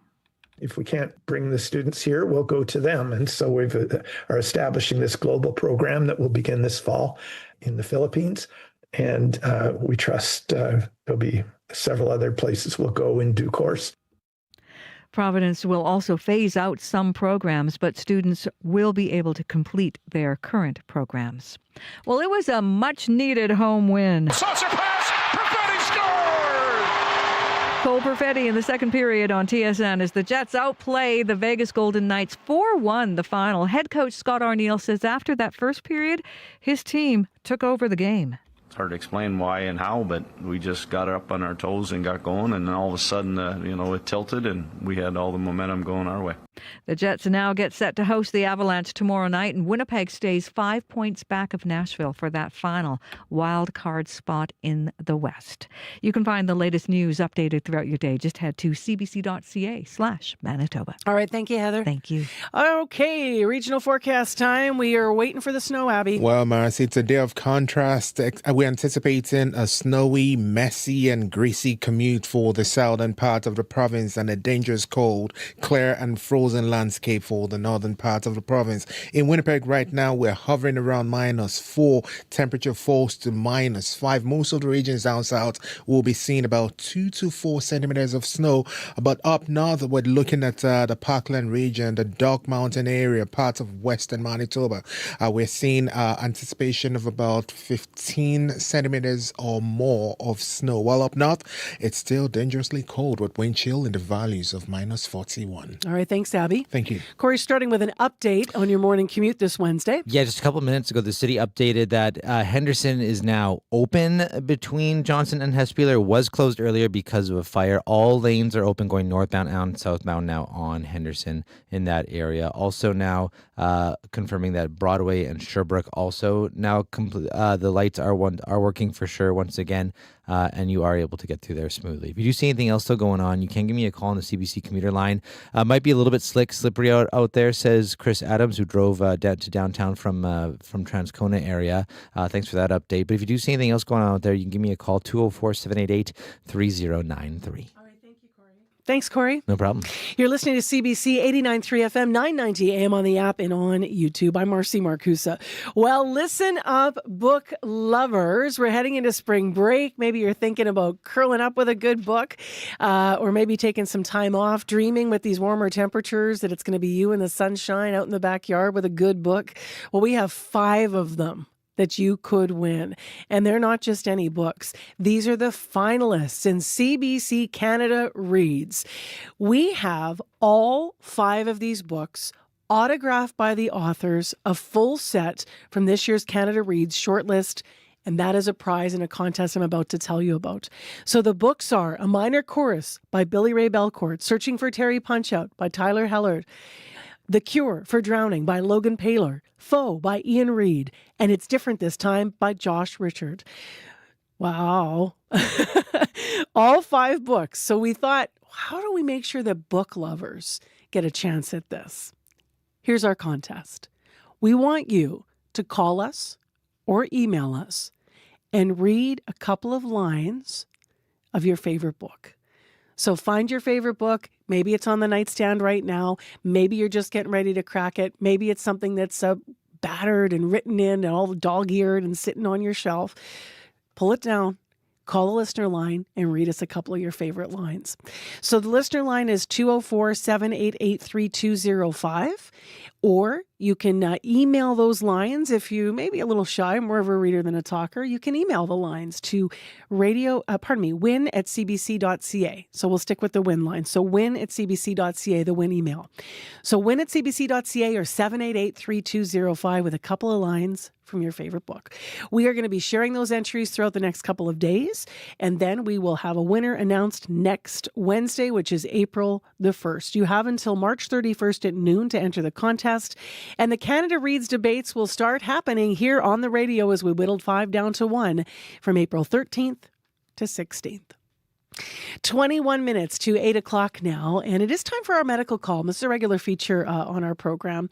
While teenagers start university, when they do rather, one of the biggest challenges is dealing with loneliness that you might encounter in the new surroundings. These days, some students are turning to AI chatbots to help them fill that empty social space. But there's this article in the Journal of Experimental Social Psychology where researchers from the University of British Columbia found that lonely students were better off texting a stranger than conversing with an AI chatbot to combat loneliness. That's our medical column today with Dr. Raj Bhardwaj. Good morning, Marcy. So interesting. So how did the researchers come up with the idea of this study?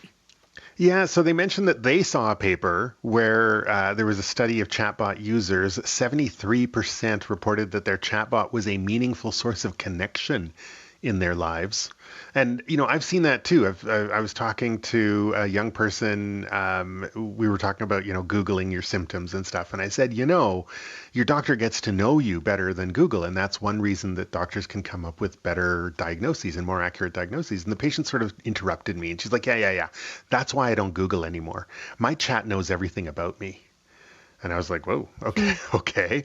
And so the researchers also pointed out that there's a growing body of evidence that shows that people who interact with a chatbot report higher levels of positive mood immediately afterwards. But so far, the studies haven't included comparison groups to see, well, is that chatbot, comparing to somebody who is chatting with a real life person or doing something like that. Okay, so that's the study. How did the researchers design this study? Yeah, so they looked at first semester, first year university students. And that, kind of makes sense that they picked that group because that's a huge time of change in their lives, right? That they're more likely to be lonely. They have to build new support systems, new relationships, things like that. So they took 296 of these first semester university students. They assigned them into three groups.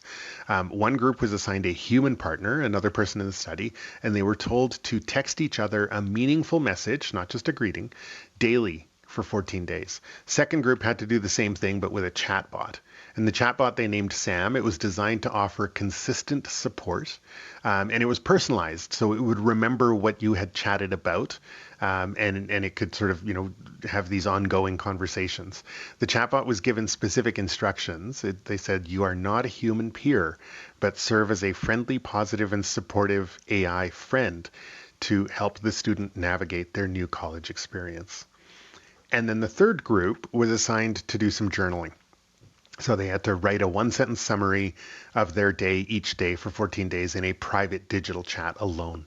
So for 2 weeks, each evening, everyone got a message reminding them to do their thing if they hadn't already, and a link to a daily survey asking them, how socially connected did you feel through the day and while interacting with your conversation partner or writing your entry, your journal entry.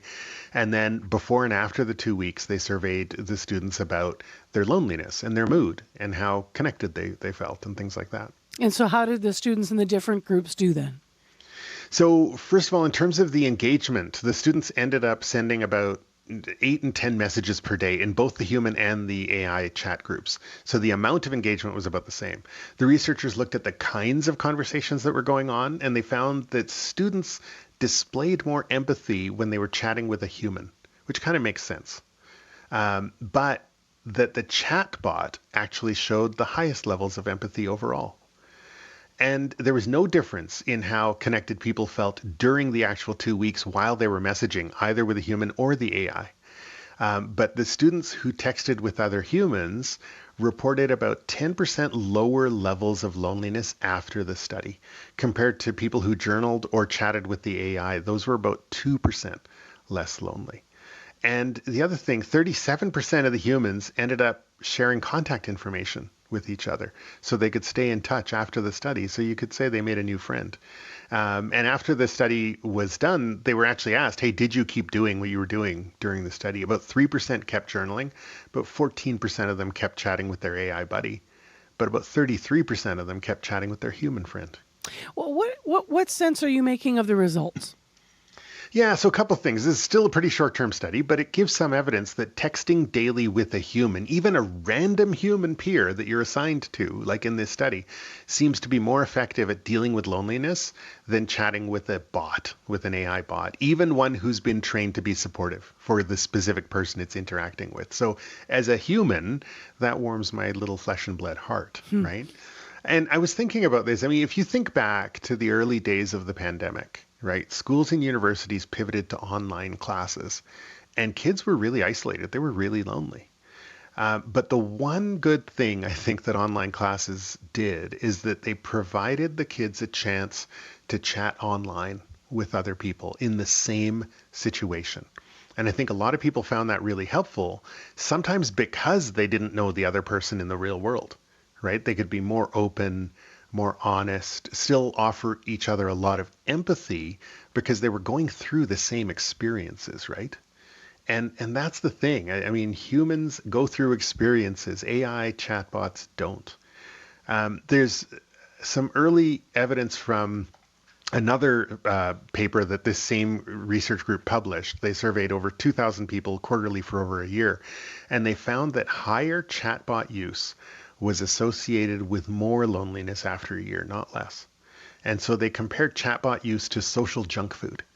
They said it might feel good while you're engaged with it, but in the long term, it's actually not that good for you, especially if you're finding that you're displacing human relationships for AI ones. So, put down your phone, get out into real life, and hopefully universities will hear this as well and provide their students with, real peer and mentor support and actually human resources instead of just, a cheap chatbot that might be easier to deploy, right? I think humans interacting with humans is really where it's at. All right. Thank you, Dr. Bardwaj.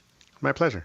That's Dr. Raj Bardwaj in our medical column, and you can hear him every Wednesday morning here on Information Radio.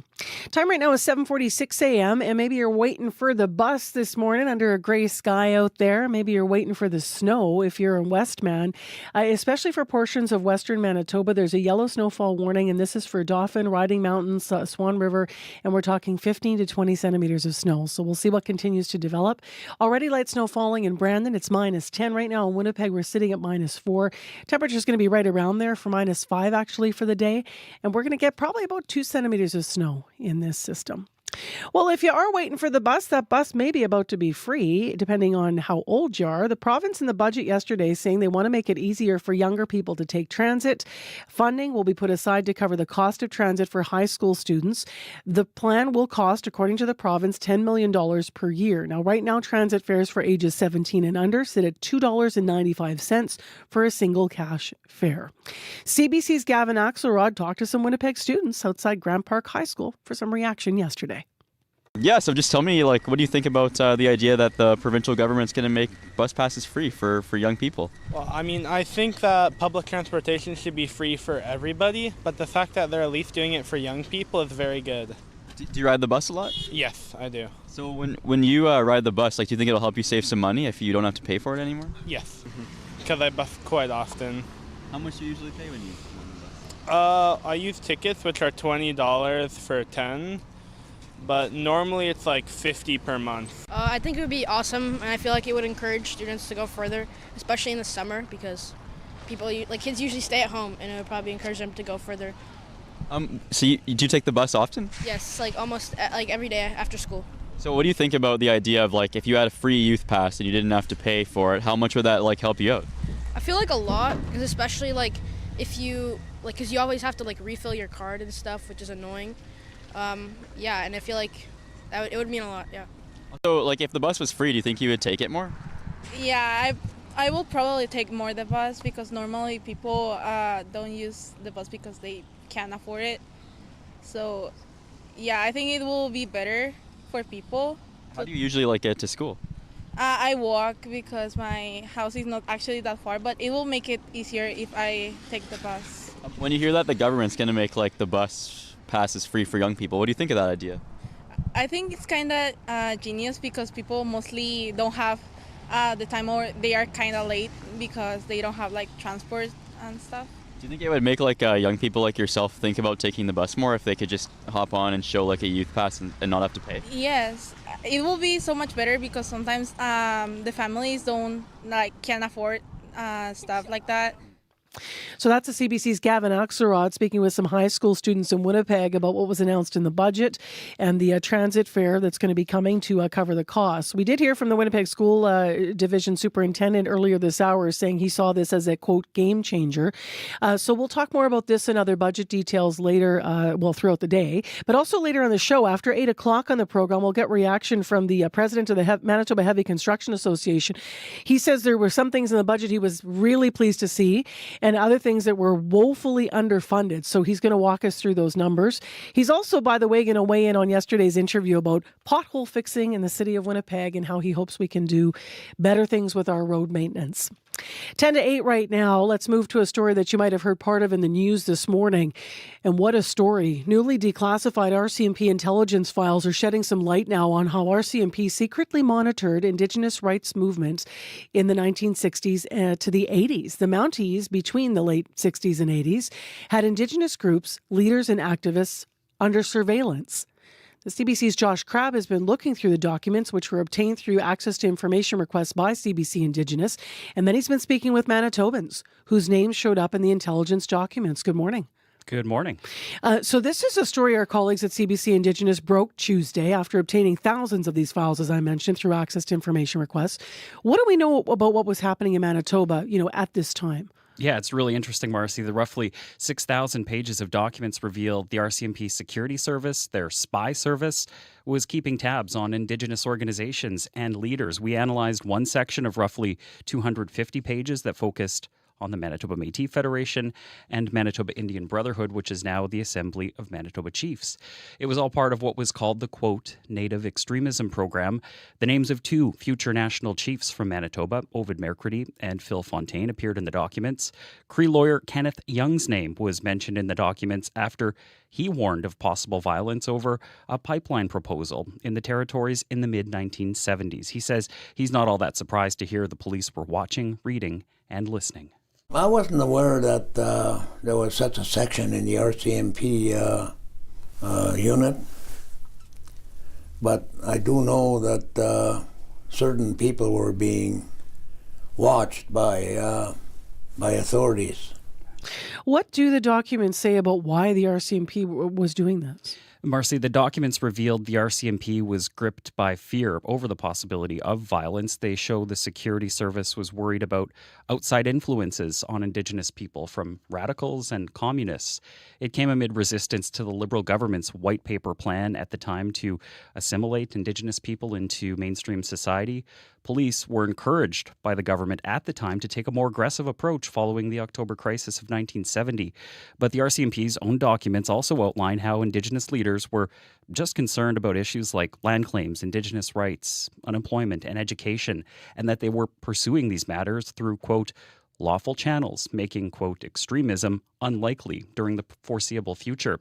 Here's what Young had to say about the motive behind the surveillance program. I think that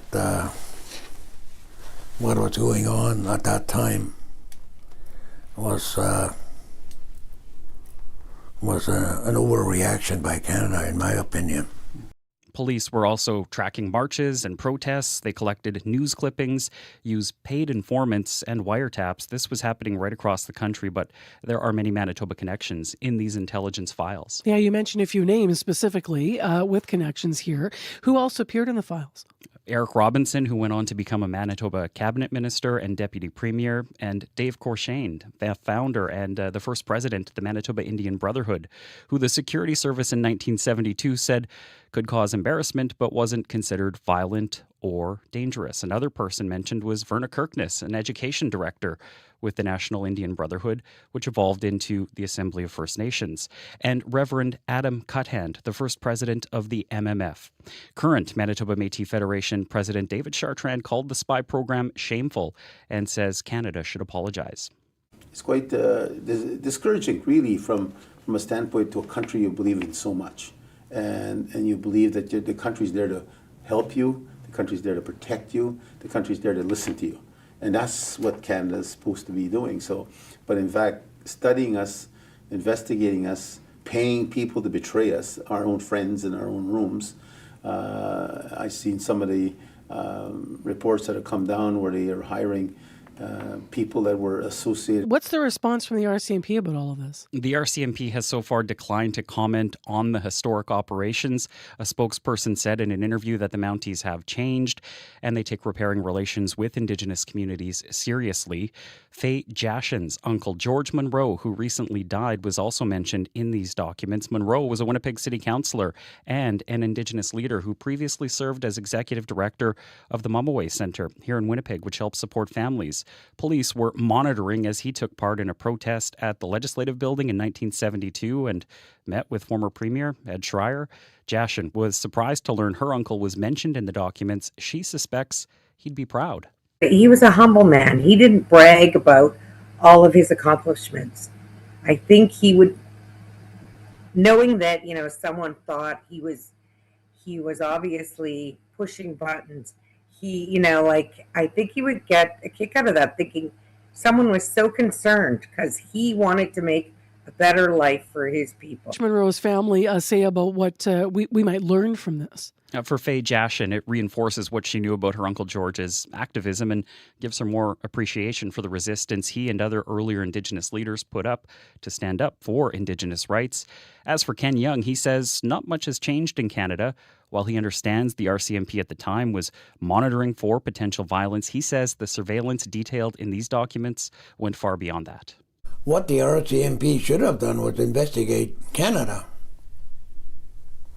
for what it was doing to First Nation people regarding bad policies that were developed by non-First Nations people to control First Nation people.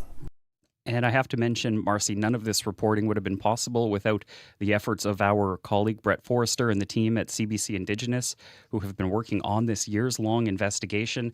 Forrester fought in court to get the documents, and there will be more reports on the intelligence in the coming days. Absolutely. When you think about our province, Josh, and all of like what you were alluding to, all of what that time was like, the 60s, the 70s, and how active people were, and how many people we have here who are like, firsts in a lot of the groups you're mentioning and in Indigenous rights and advocacy, and we're really on the map here with the largest Indigenous population and urban Indigenous population in Canada. So Certainly. Yeah. Lots to look at in those documents. Definitely. Yeah. Thank you very much for coming in and starting the reporting as well. Yeah, thank you for having me in. And yes, thanks to our colleague Brett Forrester and the whole team at CBC Indigenous for their work in this for, as Josh said, years.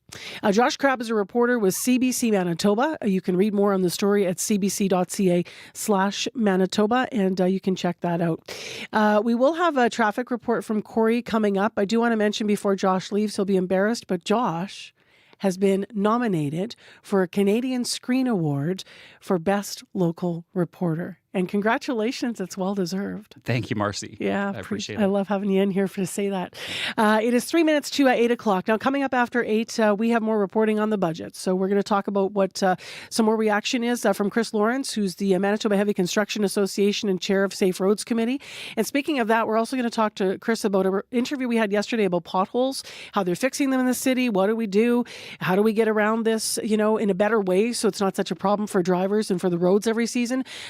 He has to say, Chris Lawrence, that really it's not about filling the potholes. It's about more regular maintenance on some of those other things like cracks and the roads eroding at the edges. So we're going to dig more into that, pardon the pun, coming up after 8. Heather Wells is here now, though, with some headlines. Good morning. Well, Winnipeg Mayor Scott Gillingham says he's disappointed in yesterday's provincial budget. He says it makes no mention of the city's North End sewage treatment plant. And Gillingham says that is a project that will create thousands of jobs and use tons of Canadian steel. And right now in Osborne Village, a police presence. Police are near the Shoppers Drug Mart parking lot at Osborne and River. The west side of River at Osborne is blocked. We are going to bring you the latest coming up in our next local news at 8:30. All right. Thanks, Heather. It is -4 in Winnipeg. Today will be around that temperature with 2 centimeters of snow coming for Winnipeg, much more for the Parkland, 15 to 20. And if you do have an update beyond what Heather mentioned in traffic, 788-3093. On cue. Montreal's Melissa Oftermar went from working in a coat check to playing with one of the biggest bands of the 90s in like a couple of days. She was the bassist in Hole, also in Smashing Pumpkins, and she'll be here to tell you how that happened and why she wanted to write a book about what she called the last analog decade. The late 90s for me was a very, very dark time. Q with Tom Power this morning at 10:30 in Newfoundland and on CBC Listen or wherever you get your podcasts. The CBC News is next. Coming up in half an hour, it's The Current with Matt Galloway. The system for athletes in this country is broken, says Canada's Future of Sport Commissioner. We'll hear what Liz Maisonneuve says has to change to prevent mistreatment of athletes, coming up on The Current. This is World Report. Good morning, I'm Martina Fitzgerald. The United States is preparing to send more soldiers to the Middle East. But U.S. President Donald Trump is still expressing optimism about a deal to end the war. The White House has reportedly sent a plan to Iran, though a spokesperson for the Iranian military says the U.S. is negotiating with itself. The CBC's Sasha Petrusik is in Jerusalem with the latest. Warning sirens echo across Israel overnight as Iranian missiles target and sometimes hit neighborhoods in the north and around Tel Aviv. The U.S. and Israel answer with airstrikes on Iran, and at least 1,000 more American troops heading to the region. The war continues. I don't know about any agreement, says Israel's military spokesman, Effie Defrin. Our plans are unchanged. We've won this. This war has been won. At the White House, the view is very different. U.S. President Donald Trump making it sound like peace is almost a done deal, as his envoys reportedly plan meetings with Pakistani mediators and maybe even Iranian officials. But we're actually talking to the right people, and they want to make a deal so badly. You have no idea how badly they want to make a deal. U.S. media says there's a 15-point proposal to end the war, one that Trump says includes an Iranian promise to abandon its nuclear program, and also a special present from Tehran. Actually, they gave us a present, and the present arrived today. It was a very big present worth a tremendous amount of money, and I'm not going to tell you what that present is, but it was a very significant prize. There is no confirmation from Iran of any of this. In fact, its military spokesman, Ebrahim Zolfakhari, mocked Trump, telling him he's fired. Iran says the U.S. is just negotiating with itself. Sasha Petrusik, CBC News, Jerusalem.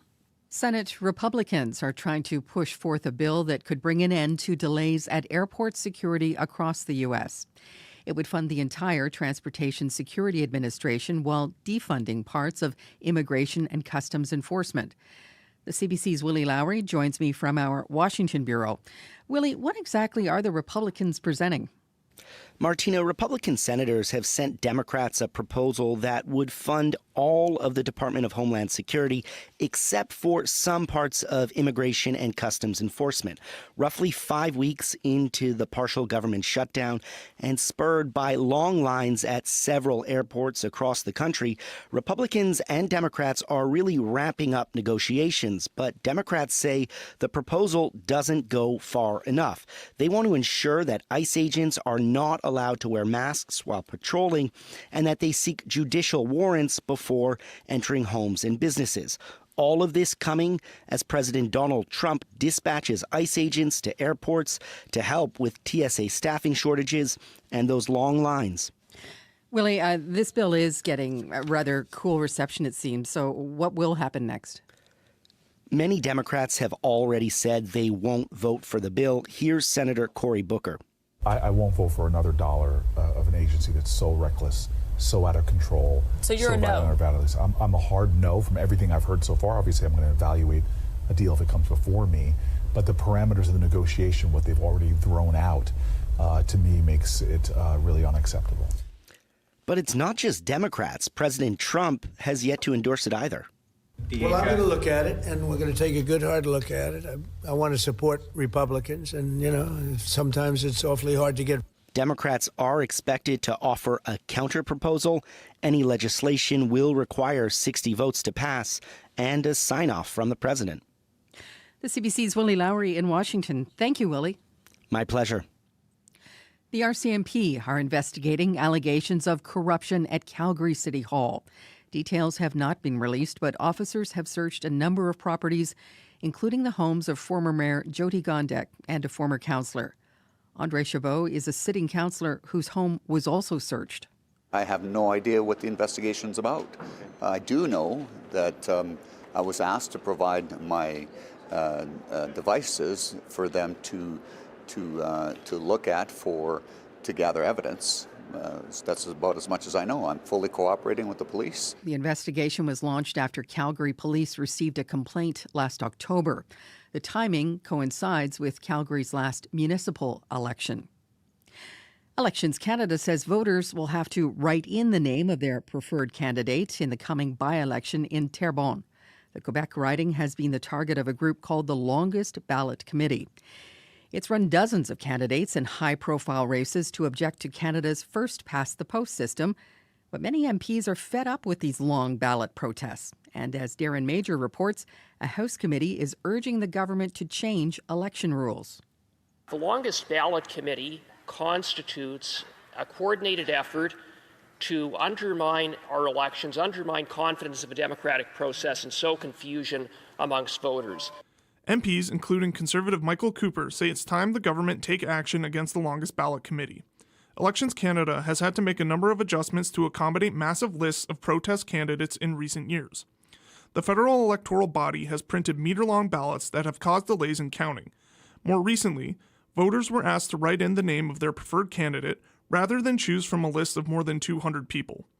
Cooper says the organizers are exploiting loopholes in Canada's election rules that need to be closed. We now urge the Liberal government to speedily introduce targeted legislation to prevent groups like the Longest Ballot Committee from disrupting future elections. The House Procedures Committee released a report yesterday that MPs say will keep the group in check. It includes recommendations that would limit how many nomination forms a voter could sign and who can act as an official representative for a candidate. But Mark Mutter, who has run multiple times as part of the group's efforts, says any changes to the rules won't slow them down. Listen, we're motivated, and this isn't going to stop until electoral reform is actually enacted. The group is currently running dozens of candidates in an upcoming Montreal area by-election. That vote, which could possibly help the Liberals get a majority in the House, takes place next month. Darren Major, CBC News, Ottawa. When the temperature drops, the risk of frostbite goes up. Every winter across Canada, severe frostbite results in amputations, mostly among people who are homeless. But as Leah Hendry reports, in Montreal, a new drug and a new approach are making a positive difference. Homelessness goes badly with health. James Hughes runs the Old Brewery Mission, a homeless shelter in downtown Montreal. He says chronic health conditions such as diabetes are common. So is substance abuse, which can make people more susceptible to frostbite. Frostbite happens when the skin and underlying tissue freezes from exposure to extreme cold. It can range from mild frost nip, stage 1, to stage 4, where the damage can spread to the muscles, tendons, and bones. As the tissue dies, the skin hardens and turns black. The worse the frostbite, the higher the chance of amputation. We have people here in our cafe and in our emergency services who have lost limbs. On average, there are 5 or 6 frostbite amputations every year in Montreal. But if it's a bad winter, that number can go even higher. In 2023 and 2025, there were 12. But in 2026, there have been none so far. You warm it up and you see what stage is becoming. Dr. Ali Azapana is a plastic surgeon. He says Quebec hospitals now use a drug called iloprost to try to reverse the damage. It keeps the blood vessels open and prevents clotting. So the chance of amputation decreases substantially. In addition to the drug, the city added hundreds of warming shelters to get people out of the cold this winter. That's amazing. And whether that or the drug was what saved limbs, Hughes says it's good news in a sector where that's in short supply. Leah Hendry, CBC News, Montreal. The Church of England is making history. For the first time since it was founded almost 500 years ago, the church is installing a female Archbishop of Canterbury. Sarah Malele is being enthroned in an elaborate ceremony. The Prince and Princess of Wales, William and Kate, are among the guests. The Archbishop of Canterbury is considered the leader of the worldwide Anglican Communion. Rachel Truick is the bishop for Gloucester in southern England. She says this is a big step forward for the church. 12 years ago, we were struggling for women to be able to be consecrated as bishops. I don't think any of us thought we'd have a female archbishop this quickly, so it is huge. Malale's appointment is being criticized, mainly in Africa and Asia, by conservative churches opposed to female leadership. And that is the latest national and international news from World Report. I'm Martina Fitzgerald. This is CBC News.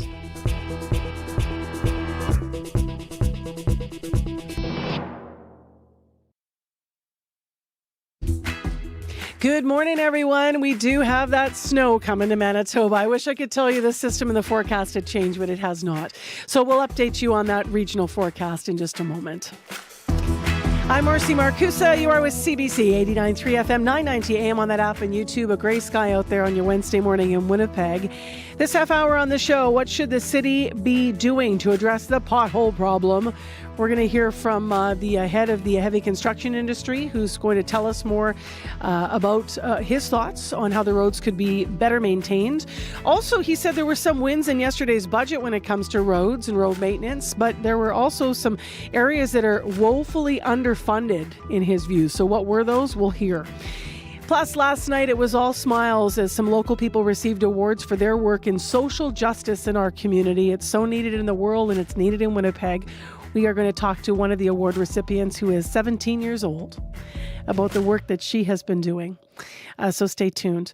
Right now, let's go to Heather Wells. She joins us with our news headlines and other stories. Good morning. Good morning. Well, Winnipeg police say there is no need for the public to worry about a large police presence in Osborne Village. Police are on X posting about the police presence and saying traffic in the area is very slow for what they are calling a contained investigation. This is in the River and Osborne area. We do have a reporter, Megan Ketchison, on the scene, and she will bring us the latest coming up at 8:30. As well, the head of the Manitoba Métis Federation wants an apology from Canada. This after CBC Indigenous uncovered a historic RCMP spy program aimed at the Indigenous rights movement from the late 1960s to the early 1980s. We're going to hear about it coming up in our next local news at 8:30. All right. Thank you, Heather. Thank you. Let's get into the details of the forecast, Abby. Yes, Marcy, it's a day of divided conditions. We're looking at snow hitting the southern parts of the province into the central region, while further north, we're seeing those bitter cold still holding things down with wind chills and the values of minus 40. We also have this snowfall warning in effect for parts of western Manitoba into the Parkland region, where we're tracking significant accumulations of up to 15 centimeters or more expected as this low pressure system moves in. Conditions will definitely be difficult to navigate and is expected to even deteriorate through the day. But for Winnipeg right now, we're tracking minus 5, light snow. We will hover around minus 5 for most of the day. Temperature drops about minus 11 later this evening with some breezy conditions. All right. Thanks, Abby. Thank you. Well, I want to mention something here that's happening just in advance of traffic. Corey's picking up the latest information on the traffic line. Tonight in Brandon, there is a Brandon Town Hall that is happening. Tomorrow night in Brandon. I knew I was going to screw this up. It's Wednesday today. Tomorrow night in Brandon, there's a town hall happening. And so that is happening as part of our CBC outreach. So CBC's Communities in Focus Brandon Town Hall is going to be at the backyard on Aberdeen in Brandon tomorrow night from 7 o'clock to 9 o'clock. So there's a local CBC team that's out there.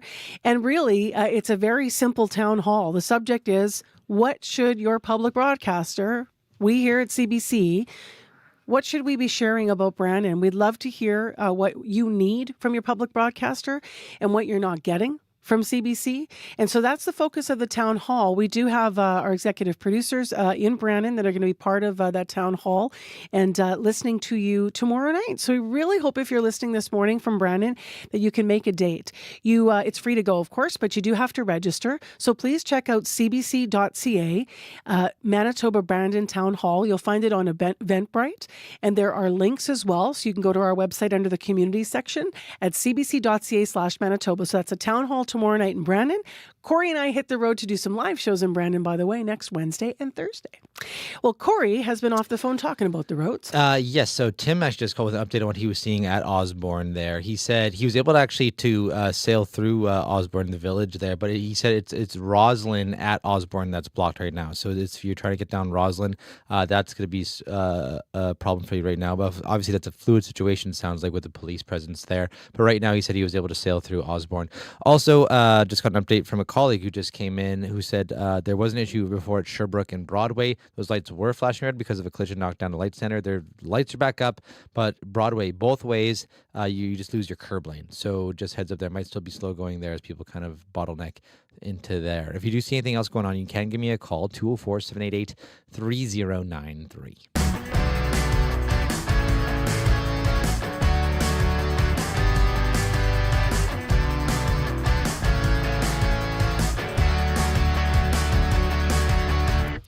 Let's continue our conversation about potholes this morning and, of course, also about the budget. Potholes are everywhere. No matter where you drive, you can't avoid them, of course. Yesterday on the morning show, we spoke with the city's manager of street maintenance. Michael Cantor had this to say about how the city's addressing the challenges of fixing potholes this spring. Well, every spring is a bit different based on the weather and the patterns and the melt and the freeze thaw. So every year we have a bit of a different challenge, but however, it's still obviously a challenge. We have crews working around the clock, 24/7 that are patching potholes.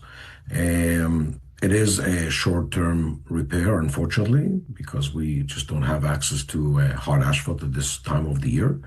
And we just working around the clock to maintain our streets as safe as possible.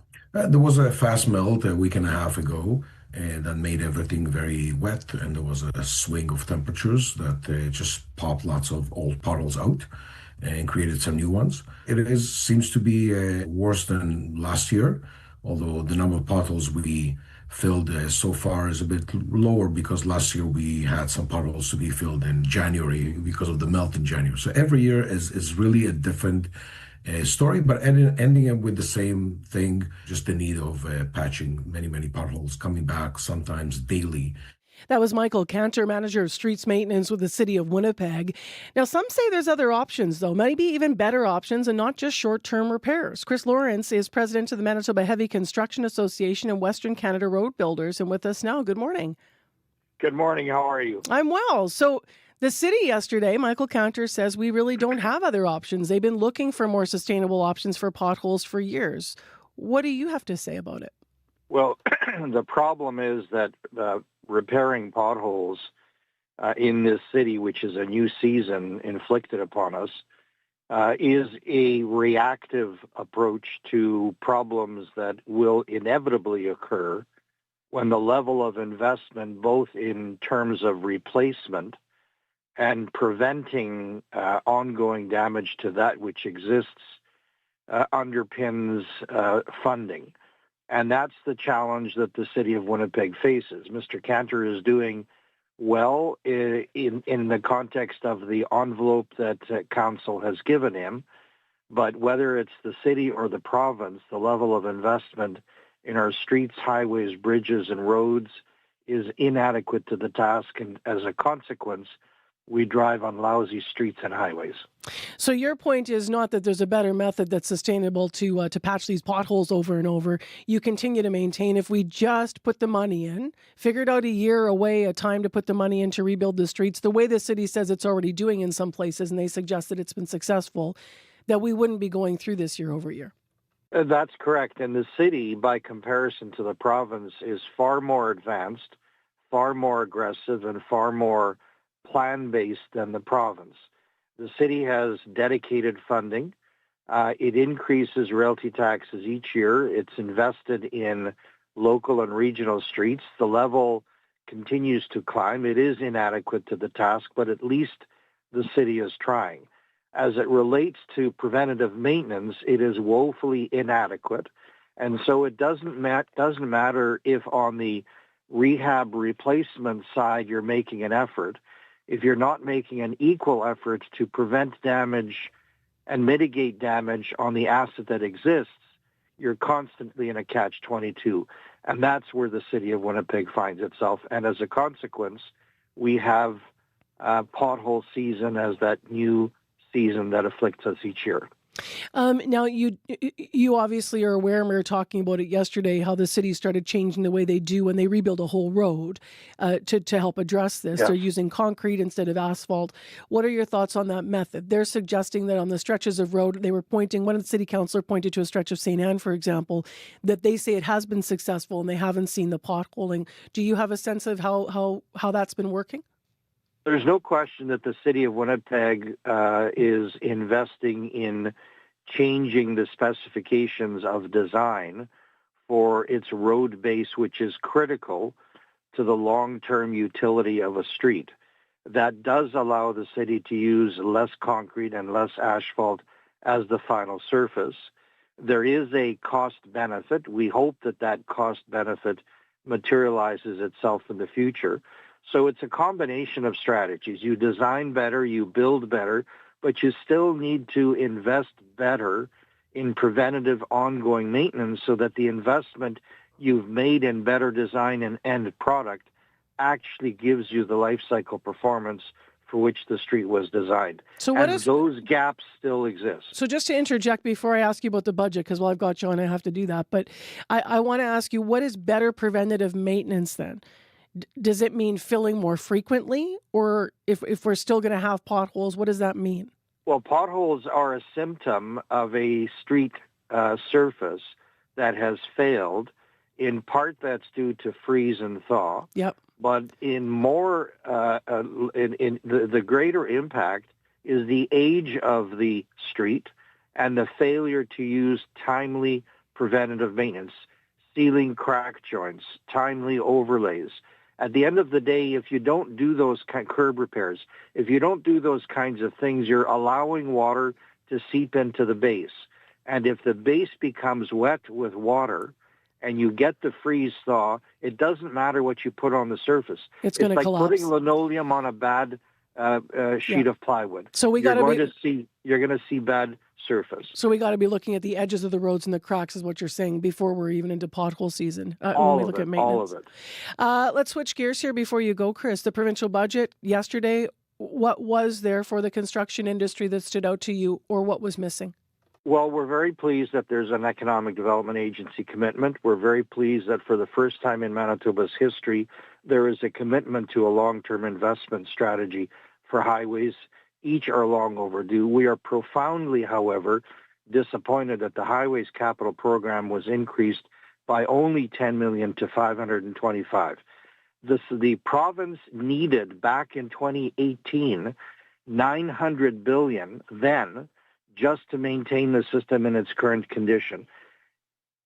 Factoring inflation, that's a $1.1 billion investment annual need for Manitoba's highways. We're only at $525. That is woefully inadequate. It is underfunding the system upon which our economy rides. It is passing a huge investment deficit onto generations. That's not the way to manage Manitoba's highway system. It's not enough money. 30 seconds left. You're the second person that's mentioned an economic investment agency. You're happy to see it. So did the Chamber tell the CBC this week. Why does that matter? If you fail to grow the economy, if you fail to invest in growth, if you fail to generate new revenues as a consequence of a growing economy, you will never have the sustainable level of income, taxes, and funding to maintain and enhance existing programs which shape our quality of life. It's simple. No money, no ability to invest. So that's why growing the economy is job one for every level of government. It's not the only priority, it's the enabling priority. All right, thank you very much for your time this morning. I really appreciate it. Thank you very much. Bye-bye. That was my conversation with Chris Lawrence. He's president of the Manitoba Heavy Construction Association and chair of the Safe Roads Committee, reacting to potholes and, as you heard, the budget. If you want to read more about the budget, check out online, cbc.ca/Manitoba. It is 8:24 a.m. Well, last night it was really lovely to see 7 people from our community at Government House with Lieutenant Governor Anita Neville and the Coalition of Manitoba Cultural Communities for Families, otherwise known as the CMCCF, receiving awards on the CMCCF's behalf for social justice in our community. Now, one of the young award winners for the Youth Social Justice Award last night was Emily Zhang. She is 17 years old, and I reached her at 8 o'clock to ask her what the award means to her and to hear more about her work in Winnipeg. Good morning. Congratulations. How are you feeling about your award? Thank you. Well, yes, this award definitely means so much for me, and I'm extremely grateful for the recognition. And I definitely think it means a lot as a young person because it shows that youth voices matter and the work that I do matters and the people that I'm trying to uplift matter. And it definitely encourages me to keep speaking up and hopefully inspire other young people to do the same. Tell me a little bit about some of the work that you do in community because the list is long. Yeah, absolutely. So one of the biggest projects that I've been working on for the past year is the Care Kit Winnipeg project. And I've worked with about 15 schools across Winnipeg, whether that's elementary, middle school, high school. And we would work together to collect donations and create care kits. And to date, we've created about almost 600 care kits and about 1,000 pounds in non-perishable goods. These care kits would then go to the Mama Bear Clan, who works closely with the North Point Douglas community, one of the most in-need communities in Winnipeg. And we would also go on these walks to distribute these care kits and have such meaningful conversations with these individuals who are going through hard times. Like, what a beautiful initiative that is to connect with people. I also love that people are hearing you speak to us this morning, and you say that you actually in the past would have felt a little bit vulnerable about speaking out loud, to have a bit of a shy fear maybe of speaking out. And so you founded something called for others, because you could relate to this, Speak to the Top. How did that work? Yeah, and I'm glad you bring that up because it is something that really, really helped my development with leadership. In grade 8, I was about to go into high school, and I had this extreme fear of public speaking. I would literally get red in front of anyone. I'd be shaking, and I decided to join a international public speaking club, Stand By Me Speakers, and it really helped face my fear, and I wanted to provide the opportunity for other people who are facing the same fears. And that's why I started Speak to the Top, a public speaking club in grade 9, to sort of just create a safe environment for people to face their fears. And we would do workshops together, activities and challenges. And I really see the growth of our members over the past 3 years. Yeah, what's your high school? Vincent Massey Collegiate. Vincent Massey. Also, you're behind, I mentioned there's a long list of things that you do around social justice and uplifting others in community. You do a lot of work with your school's first Asia Fest. Why do you care about celebrating Asian heritage?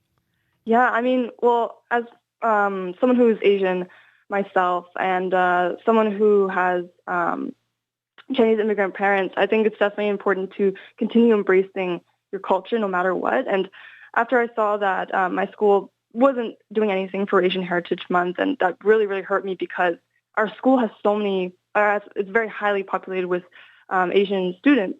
I really thought it was really important to celebrate that. And so every year now, we do a sort of tradition where we have performances, we have booths, and we have food and in the library. And it's really just a time to celebrate and have second and third generation students to truly embrace their culture. What are you going to do after high school?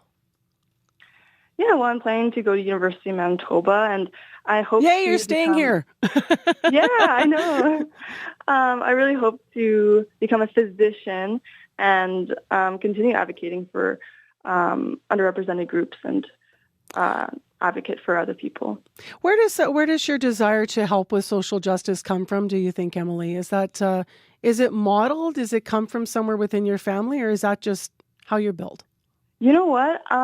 This actually goes back a long way, like 6 years ago when I first discovered climate change, the issue with climate change. And, as my 11-year-old self, I saw videos online, that was pretty scary for me, like how climate change could be irreversible if we don't do anything. And so that sort of really sparked something in me and a passion for social justice and also just change in general in our society. And yeah, I think that's definitely something that encouraged me to continue doing what I'm doing today. Well, it was just lovely to watch you receive this award last night after all that you've done in community, and to have you on CBC as well to inspire others today of all ages. Congratulations again. Thank you so much. That's 17-year-old Emily Zhang from Winnipeg. She's a Youth Social Justice Award champion. Awards handed out last night to 7 people at Government House. They were put forward by the Coalition of Manitoba Cultural Communities for Families. I'll just briefly mention the other names. Ileana Gebrselassie, Avani Sahi, Naomi Jaylene Sarmiento, Jaden Kirstensen Barmejo Villanueva. These are the honorees of merit. Also, there was Dr. Michael Eze and Srini Reddy, and they received Lifetime Emeritus Advocate Awards and Wisdom Keeper for Social Justice Awards in Winnipeg. These are the people we need to lift others up, and multi-generational awards last night. Really beautiful event. I was honored to help MC. Well, Marjorie Dalhouse is in to tell us what they're talking about on Radio Noon's Call-In today. Well, if you stream, maybe you have CBC Gem, maybe you're streaming Disney Plus or... all of it. All of it. You may have noticed that you're probably going to have to pay more if it means no ads on those streaming services. Well, some people are willing actually to put up with ads if it means paying less. And if you add up all these ads, is it costing more than cable? Are you going to stick with cable or are you going to stick with streaming? So we want to hear from you today. We're talking about streaming services and how much you're willing to pay coming up on Radio Noon. All right. Thanks, Marjorie. Thanks, Marcy. The Call-In between 12:30 and 1. Your news from Manitoba is next. This is CBC News. Good morning. I'm Heather Wells in Winnipeg at 8:31. It is -5 in Winnipeg, and that's pretty much where the temperature is going to stick. Periods of snow today and a bit of a north breeze. Well, you can't get into the Shell station or the Shoppers Drug Mart in Osborne Village this morning. A large police presence in that area. CBC reporter Megan Ketchison is at Osborne and Roslyn. Megan, what's going on? Well, from what we can see is we have a number of police vehicles, including the police large black rescue vehicle. We see a number of police officers going in and out of a small building. It looks like it used to be a house at the very least. Some of them are wearing gas masks. I was speaking with a person who lives next door in the building next door, John Winthrop, and he said he started hearing around 5:15 in the morning loud bangs, and then he heard police over a loudspeaker saying that there was an arrest warrant, come out with your hands up, and then more bangs. I was speaking with Winnipeg Police. They said that they were issuing a search warrant here in the area, and they have surrounded this building and also closed off the area around the Shoppers Drug Mart, the parking lot there, as well as the Osborne Shell. And we are hoping to get more information as this continues on, but right now this area is closed down, and the police say there is no risk to the public. Reporting live, Megan Ketchison, CBC News. Thanks so much, Megan. Prominent First Nations and Métis leaders in Manitoba were once the focus of an RCMP surveillance program. That is according to newly declassified documents obtained by CBC Indigenous. They detail how police infiltrated and aimed to disrupt the Indigenous rights movement. Officers from the late 1960s to the early 80s were concerned about extremism and violence. But their own documents say the people being monitored were lawfully fighting for basic rights. MMF President David Chartrand says Canada should apologize. I still can't believe that this happened, but I should believe it, right? If you look at the struggles of Indigenous people, it's always been a struggle for us to stand up to defend ourselves in our own country. So I hope there's an apology come from Canada, from the Prime Minister. The RCMP so far has declined comment on the operations. A spokesperson says the force has changed and takes repairing relations with Indigenous communities seriously. Manitoba's government is growing healthcare spending in hopes of reducing wait times. Yesterday's provincial budget included money to open 23 alternate care beds at Siloam Mission.